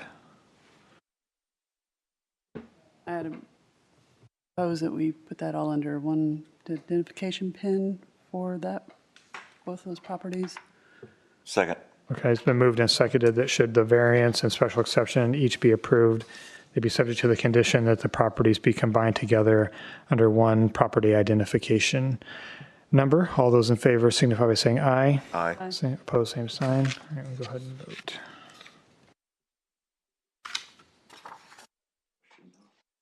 Oh, you had a question real quick? Hang on, guys. Come up to the microphone here, please. Thank you. What do I have to do anything to make that happen, or you guys take care of all that as far as that goes? Just work with the planning staff. They'll tell you what to do. What's that? Yeah, work with the planning staff. They'll put you in there. It's through the assessor's office, right? I think. So yeah, auditor's office, I'm Okay. sorry. So they'll give you the instructions on what to do. Thank you.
All right. Special exception 25-2607 passes 3-0. Variance 25-2607 passes 3-0. All right, you're all good. Just check in with the planning staff on your next steps, directions. Thank you. Yeah.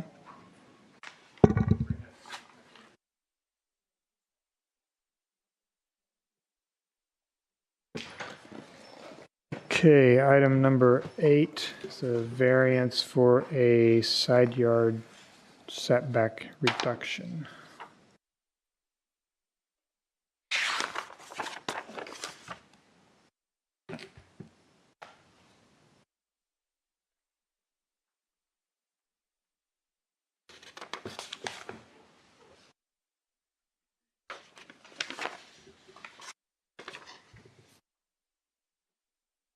Our final petition, and note that it is still daylight,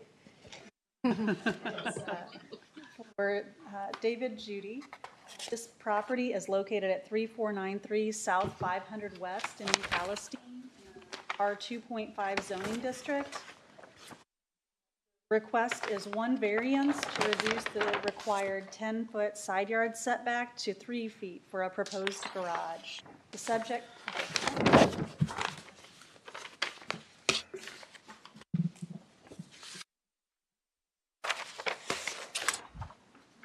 has provided a letter of intent.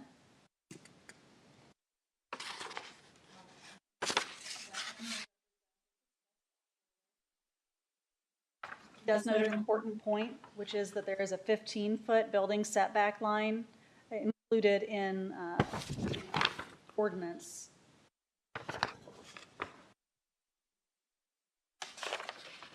So this property is an old home. I believe it was built in the 1950s. And you'll note that it is on a subdivision plat. I've got a copy of that if anybody wants to see it. But it's definitely an older plat. They have it? Good. Okay. So Glad Acres was the subdivision name, built directly on a county road. Let's see, has some drives that go through it. And let me see if I can find you a date. 1957 is when it was recorded.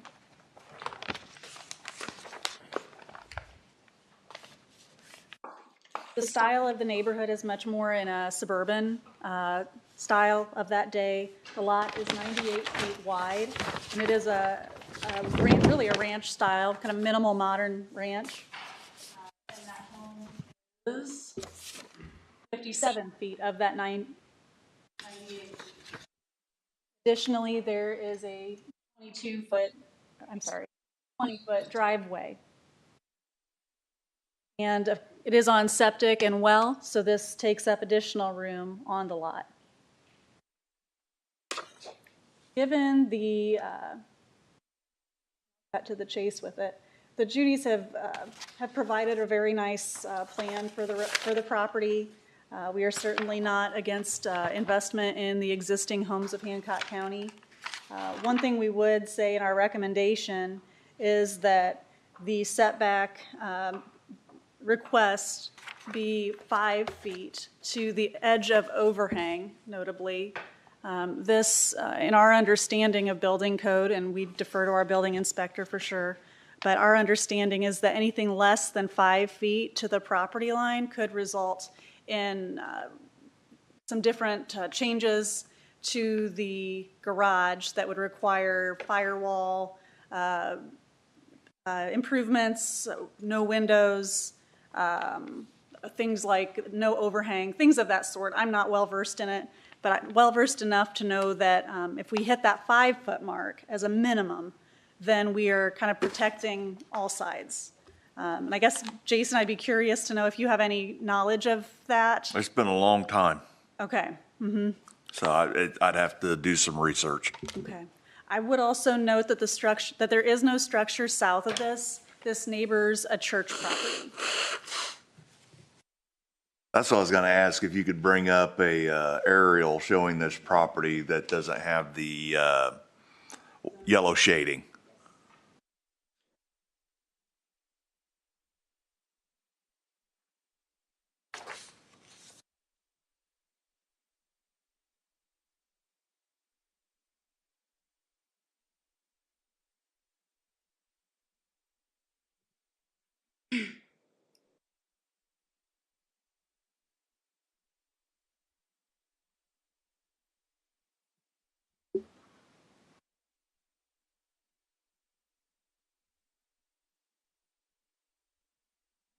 Thank you.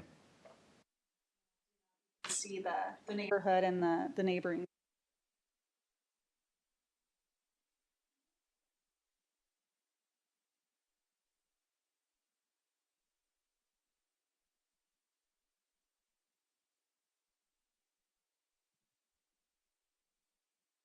that okay?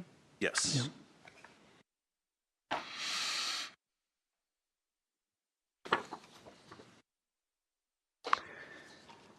All right, so your recommendation is approval with the condition that it be changed from 3 feet to 5 feet to the overhang. Yes.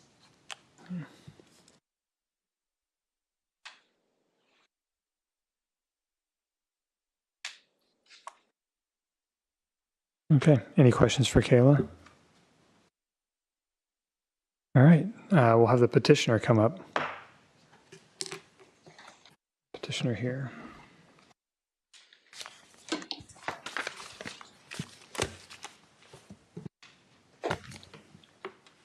How many, just one speaker? Yes. Okay, I'll swear you in. Do you swear or affirm under the penalty of perjury that the testimony you're about to give is the truth, the whole truth, and nothing but the truth? Yes. Please state your name, spell your last name. David Judy, Judy. Okay, go ahead. You have 7 minutes. Yeah, so you cancel the area of the property. To the north, there's an easement there, and the septic field runs north. And to the south, we have the Methodist Church, which I received a call from the pastor of the Methodist Church in approval and support. He's totally for it. Received a call from the neighbor behind me, said he's totally for it. So yeah, there's no other place in that yard where it could go. I don't want to move it back any farther or move it. That's the best place it needs to go. So I had nothing else to add. So how much heartburn were to give you to move it in 2 more feet? It's not the end of the world. I'd like for it to be 3 feet, but if I'm going to say, why 3 feet? I just want to give myself as much room that way to the camp, because my septic tank, if I stick with the 10 feet, I would be 6 feet away from the septic tank. Moving it within that 3 feet line of the property line, it would be 13 feet. So that's still pretty close, in my opinion. The 2 feet wouldn't be the end of the world, but I really like that 3 feet. And with that roof overhang, it's probably going to be left a foot to a foot and a half left from the actual property line of the overhang of the roof.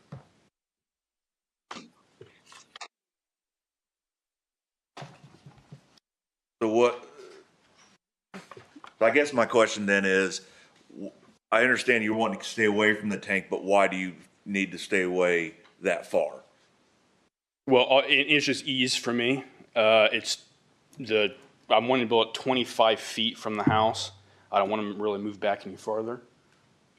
There is a requirement. If you gotta speak, we need to swear you in. Yeah. Do you swear or affirm under the penalty of perjury that the testimony you're about to give is the truth, the whole truth, and nothing but the truth? Yes. Please state your name and spell your last name. Madison Judy, Judy. We did talk to the health department, and they informed us that there is a 10 feet requirement. So if we are to do the 10 feet requirement for the variant or for the building line, then we will be 6 feet away. So that is now cutting into the health department's problem. So the reason why we decided to build there exactly was our drive. I don't know if you can see it, but it's in hopes for him to be able to back in one day, maybe a boat. He would like to get a boat. And so for him to be able to not have to maneuver around the house is really why we liked the 3 feet. We understand if that's not possible, but I think that it definitely at least has to be the 5 feet because of the 10 feet requirement from the health department for the septic tank. So that's the main reason as to why we're here. If it needs to be at 5 feet, then that's no problem. Okay, so as planned, your current distance is how far from the septic? I'm sorry? As shown on the plans, how far again is it from the septic? 13. 13, okay. Yep. Sorry, I was doing a lot of the background work. He was making the project and stuff. So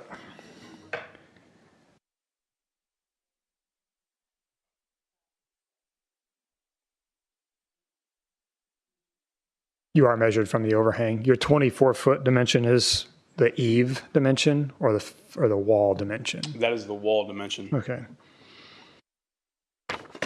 Okay, one other condition that we oftentimes try to put on this is just a condition that that you will have gutters and downspouts and that you will point them towards your property and not towards your adjoining property.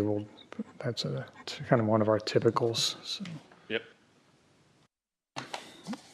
And then this 24-foot width, that's a desire or a need, or what's driving that? Is that you could shave a little bit of that too, I guess, and get a little closer. It's kind of both. Yeah. Desire and a need, the depth and the width. I don't own a business, but I have a work truck and a work vehicle, and I have tools. And that the width and the depth is perfect for me for my truck and to park a trailer, both side by side, or just straight elongated. So that 24 is a desire and it's kind of a need as well.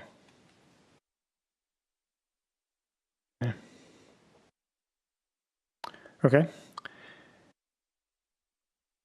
So any additional questions for Mr. Judy? Miss Judy? So just to clarify, so you did say if we did decide, okay, you need to have at least a 5 foot, you'd be okay with that? I would really like to get to 3, but I would be okay with 5. Yeah. To the overhang, yeah. I think. Oh, you can't do wall? Yeah, so the issue is really the overhang is the location. That's really kind of our drainage issue, I think. The 5 feet to the, well, that's a good point. 5 feet to the wall, I think, is where the building department has their issue, Kayla, I think but maybe. I don't know why it would be. Say typically it's always been the wall. Yeah, so the 5 feet to the wall. That I do remember. Foot overhangs? It's probably a foot probably and a foot. Yeah. So if we did 5 feet to the wall, then because we really would if we I think traditionally we would do if they were requesting a 3 foot setback, it would be 3 feet to the fascia, the overhang fascia, is what we would want to approve, which would push his building into his site another 1.5 feet. So if you did 5 feet to the wall, it maybe actually helps him a little bit. Well, it doesn't help him. It makes it not as bad for him. Well, and say what's your desire on the overhang? Is it a foot or a 1.5 feet? Probably closer to a foot. Okay, because then that would help that. Yeah. Okay. All right. Any more questions? Okay, I think that's good. Thank you very much. Do we have anybody that'd like to speak in opposition to this petition? Seeing none. Any government officials like to speak? None. I think he just likes coming to the meetings. Who does? I think he just likes coming to the meetings. Scott spends a lot of time in this room. Yes, he does.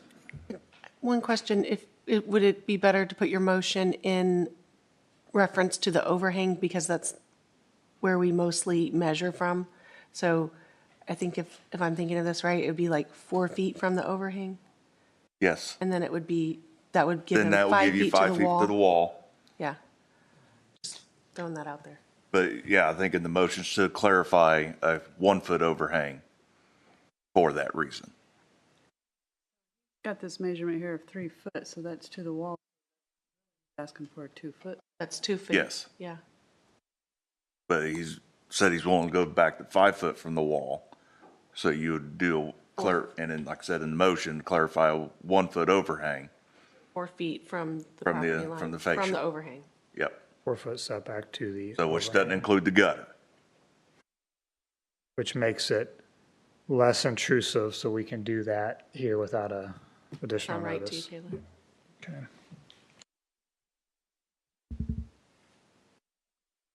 Okay, I think we've had all of our testimony, so if we have any motions for conditions, take that now.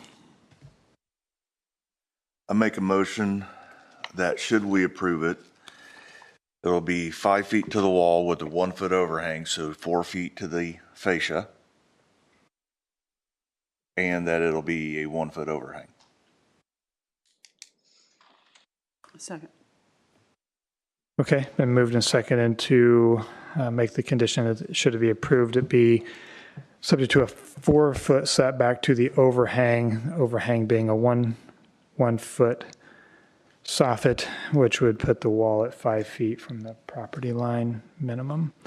All those in favor signify by saying aye. Aye. Opposed, same sign.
You done?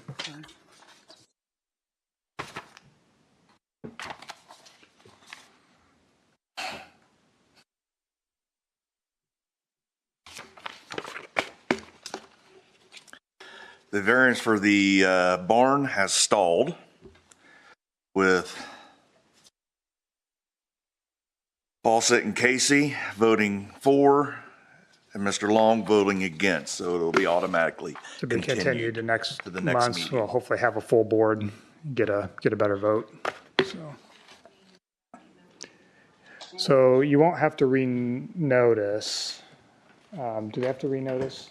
It wouldn't have, because it's an automatic continuance, so you would not have to renotice, and you just would come back on, you'll be on the agenda for July 24th. Yes. Okay, For can I ask why you stalled, just so I know for next time? So we look at so it stalled because it was a 2-to-1 vote, so we don't have a majority. You needed 3 yes votes to get it approved. My no vote is really in regard to the practical difficulty. I wasn't seeing the real practical difficulty in the variance. Wait, what does that mean, practical difficulty? It's a desire. The width of the garage at 24 feet. I mean, it's a 2-car garage. It's a small lot. You know, you start over covering lots and things like that. So I just didn't see the real practical difficulty in it. So my mind could change, but you know, that was the reason for it. Is there anything that like, what would change your mind? Can I ask that? Like, I don't understand what. In these small areas, these setback variances, they get so tight and the yards get so small, septic tanks get to be difficult to deal with. If your septic tank goes out, it's going to become a real problem with all the coverage on the lot, those types of things. We've just been historically having a lot of issues with these really close setbacks with structures. So drainage issues. Next meeting, there might be 5 people here, and so the other 2 will be hearing it for the first time. We'll go through the same process. Yes, And then they will have to determine whether they think it's a practical difficulty. So, yeah, Or even not. if he doesn't change, the vote could be 4-1. It could be 3-2. The zoning code requires you, in order for it to be granted, to show that you have a practical difficulty, like there's some reason that's preventing you from being able to build it the way the code states. And yep. I do have a question. Yep. Is the, like the health department, that's not considered, I mean, we can't change the.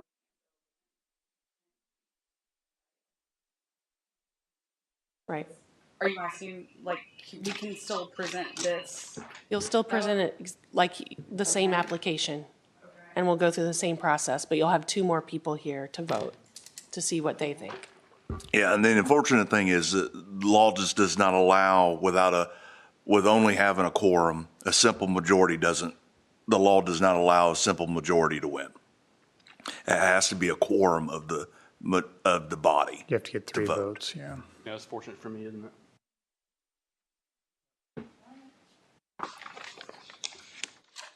All right. Do I need to?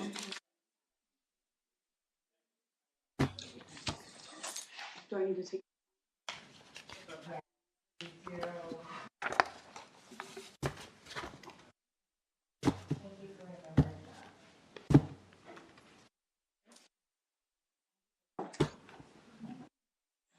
Practical difficulties.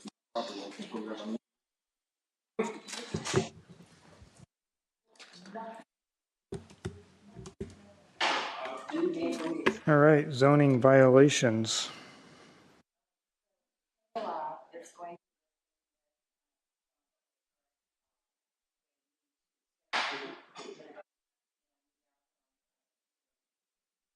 Mark compliance, sure that they have.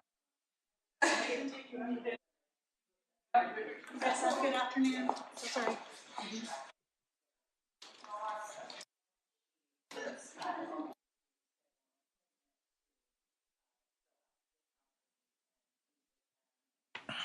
What's going on the garage area as well. I'm sorry, which property was this?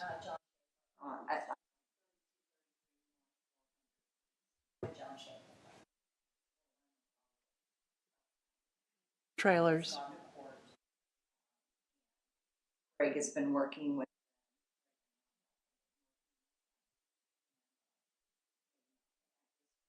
She needs to.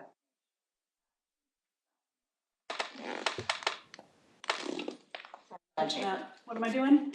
Josh. Oh, yes. I need to talk with Greg probably and set up a time with Mrs. Schaefer to go out there and look at that property. I'd like to do it with Scott Williams because the building permit is expired. I'd like to ascertain what's going on in the garage. Exactly. Mrs. Schaefer did not believe that they were made aware of the court date. So there is some tension there too. So I just need to catch up with Greg's office. I can pull up, I've got Odyssey pulled up. I can give you the dates if that would help. 1 second here.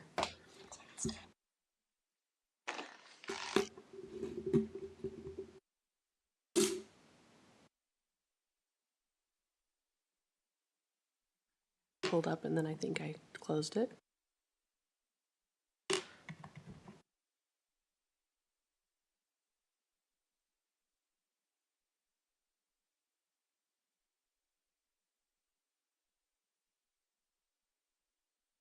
So case was opened in March 19th of 2025. The latest action was that an order granting motion for default judgment occurred on 5/23, so May 23rd of 2025. There was a monetary award, a judgment of $2,500, and then attorney's fees awarded in the amount of $1,500. Judgment. The judgment noted that the property is out of compliance with the Hancock County Code of Ordinances, Judgment is entered in favor of the plaintiff in those amounts that I just mentioned, $2,500, and then another $1,500 for attorney's fees, which are due to be paid within 30 days of the order. Plaintiff is given permission to enter in and onto the defendant's property and take all necessary steps to bring the defendant's property into compliance. And because the condition of the defendant's property constitutes a nuisance, this judgment for fines and attorney's fees and the cost of bringing the defendant's property into compliance shall constitute a property tax lien against the defendant's property.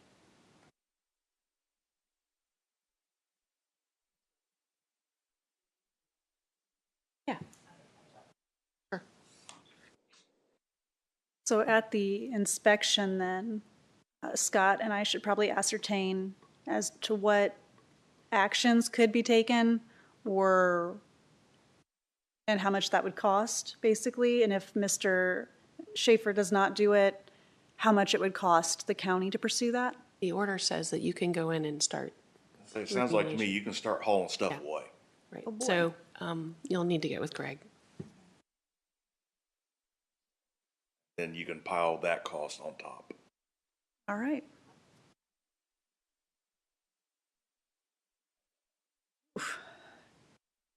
Only once, but I've done that.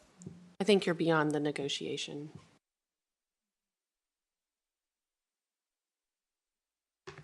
I had a feeling they were being less.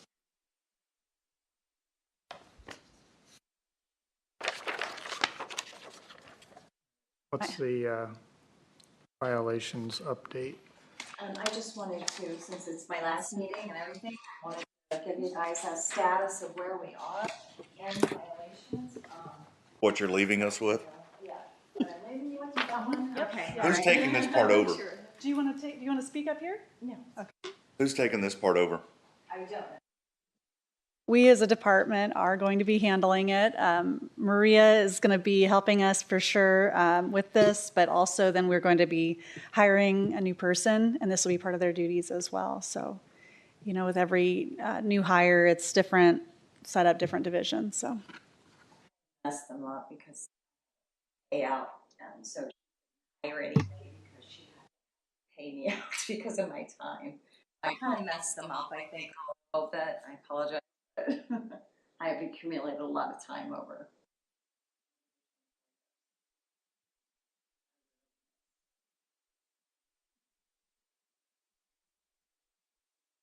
So I've gotten a lot of it closed, worked with people knowing that my final days were here. I have a couple more that have asked me to come out and close them out before I actually leave on 7/7. So next week I plan to go out. One of them, which is Jordan, and that's almost in the town of New Palestine. And John Merlau has been working with me as their, and they've started to really clean up. But it was a lot of just agricultural equipment all over the place. So he's working, and hopefully we can get that closed out. So that one, and then have another one, HLW. I'm hoping that they're going to continue to work with these guys coming up because they need some variances, and I got Mike Gibson involved in that because they need some professional. So hopefully that one will be involved. Closed out most that I can. So Link Logistics is closed? Everybody that is on here is open. Okay. Everybody. Okay. The logistics one, I believe you're talking about the WPT. Is that which one you're talking about? Yes. Yeah, that is hopefully will be resolved, but it's basically two directional that have logos on them, and the building's for sale. Part of it's abandoned in the front, empty. So there's just a couple of businesses in the back, and they still have two signs up that are directional violation. And with the building being up for sale, Holly before she left, and then also with Kayla, let's let it ride and see if it doesn't initiate a lawsuit. All right, what about this one, Shirley? Shirley? Yeah, on 1125 East. This is your first one on the. Oh, Smith, okay. That hopefully will be resolved well. That was, son of the Smiths. He was unable to live in their home, not be within 1,000 feet of a park. So they thought they RV in, and so that's what, the only way I could verify anything was he used that as his address with probate. So the sheriff's department called me. That's the only way I could tell that you couldn't see anything. So I only had verification from the sheriff's department and his document. Whatever happened with the boats? They moved. Did they? Yeah, they gone. They're gone. Until fall. Hopefully he understands that he can't have them there. And I'll give him this, that property there off 465 is tight, but something else out. Right thing. He knows. Hopefully he'll work with the county. Yeah, because I happened to drive by there when we were in the middle of looking at it.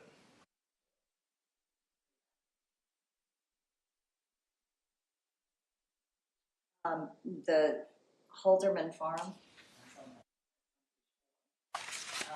That was we've been this has been a violation for years. It's an abandoned house on the corner of 250 West and 200 South. And it's actually been turned over as an unsafe building. So he's working with her on an unsafe building, but they continue to dump trash. So they just pay the citations, and we're, citation after citation, and they pay them. They clean it up, but then somebody else will dump more. Can we not issue, even though they're paying, can we still pursue this in court? And when you go back out there after they pay, it's usually cleaned up, except for the weeds. So here's one now. But being that this is just an ongoing issue, yeah, they're paying the fines, but that's not solving the issue. Well, Scott is an unsafe building. She challenged it, and she says it's not an unsafe building, and that she had intended to fix it up, and so she challenged it. She brought a court case against us, and it's on hold right now because the fire department, the sugar, are in negotiations with her to buy the property. They want to tear it down. Even though in the unsafe building code it says it's called the unsafe building code, it also means the property can be unsafe. Mm-hmm. It'd be like an open swimming pool. Yeah, because it's any. That's not anything to do with the building, but that still falls under the unsafe building code. And I don't know if the language has changed, but anything that allowed for the intrusion of the persons, elements, or vermin. So like a building, persons, elements, or it can vermin. be the site, even if a building is not there. Yes. You know, So they leave a big hole in the ground. right? Or the trash or whatever. but if they're cleaning up, as far as I could ever tell, there's nothing. Of course, I'd never trespass and walk around the property. Well, if the trash attracts vermin, then it.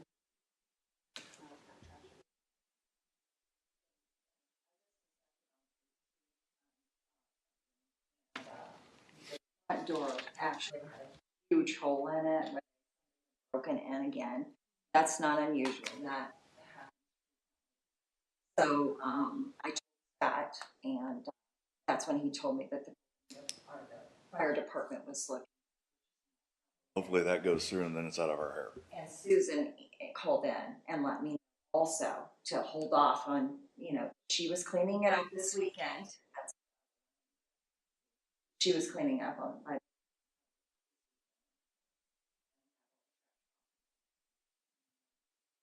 that Scott was pursuing it.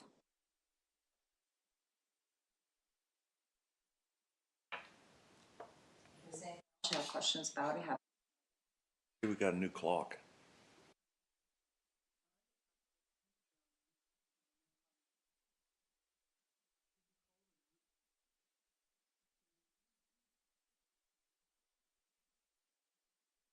Should have filed a petition to have chickens at my house on Darla's last meeting. Yes. I think that's, you guys haven't actually met Maria, I guess. I have not. So I'm going to give them your background. She was working in Shelbyville. I'm sorry.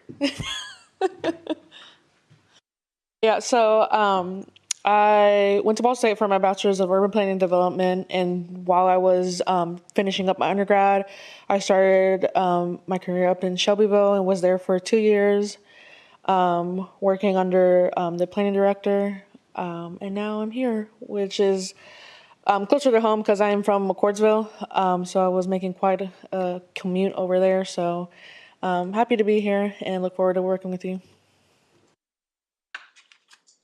Well, welcome. I just want to say thank you guys. A lot easier. Thank you. Michelle, 24 years is a long time. Oh, I will. What else are you going to do with your Thursday nights? Relax. And tune into the meetings. No. Yes. Watch on YouTube. There we go. I want to know what happens. So yeah, you made a friend tonight. Made a friend. Uh-huh. We're still on. Motion to adjourn? Sorry, I'm not the boss, but do you want to make that? I make a motion, we adjourn. I second it. All those in favor, aye. Aye. Opposed, same sign. No. Are we off or do we have to walk back there? Okay. Let me give you a little Yeah, I gotta remember switch that. over there. Wrong button.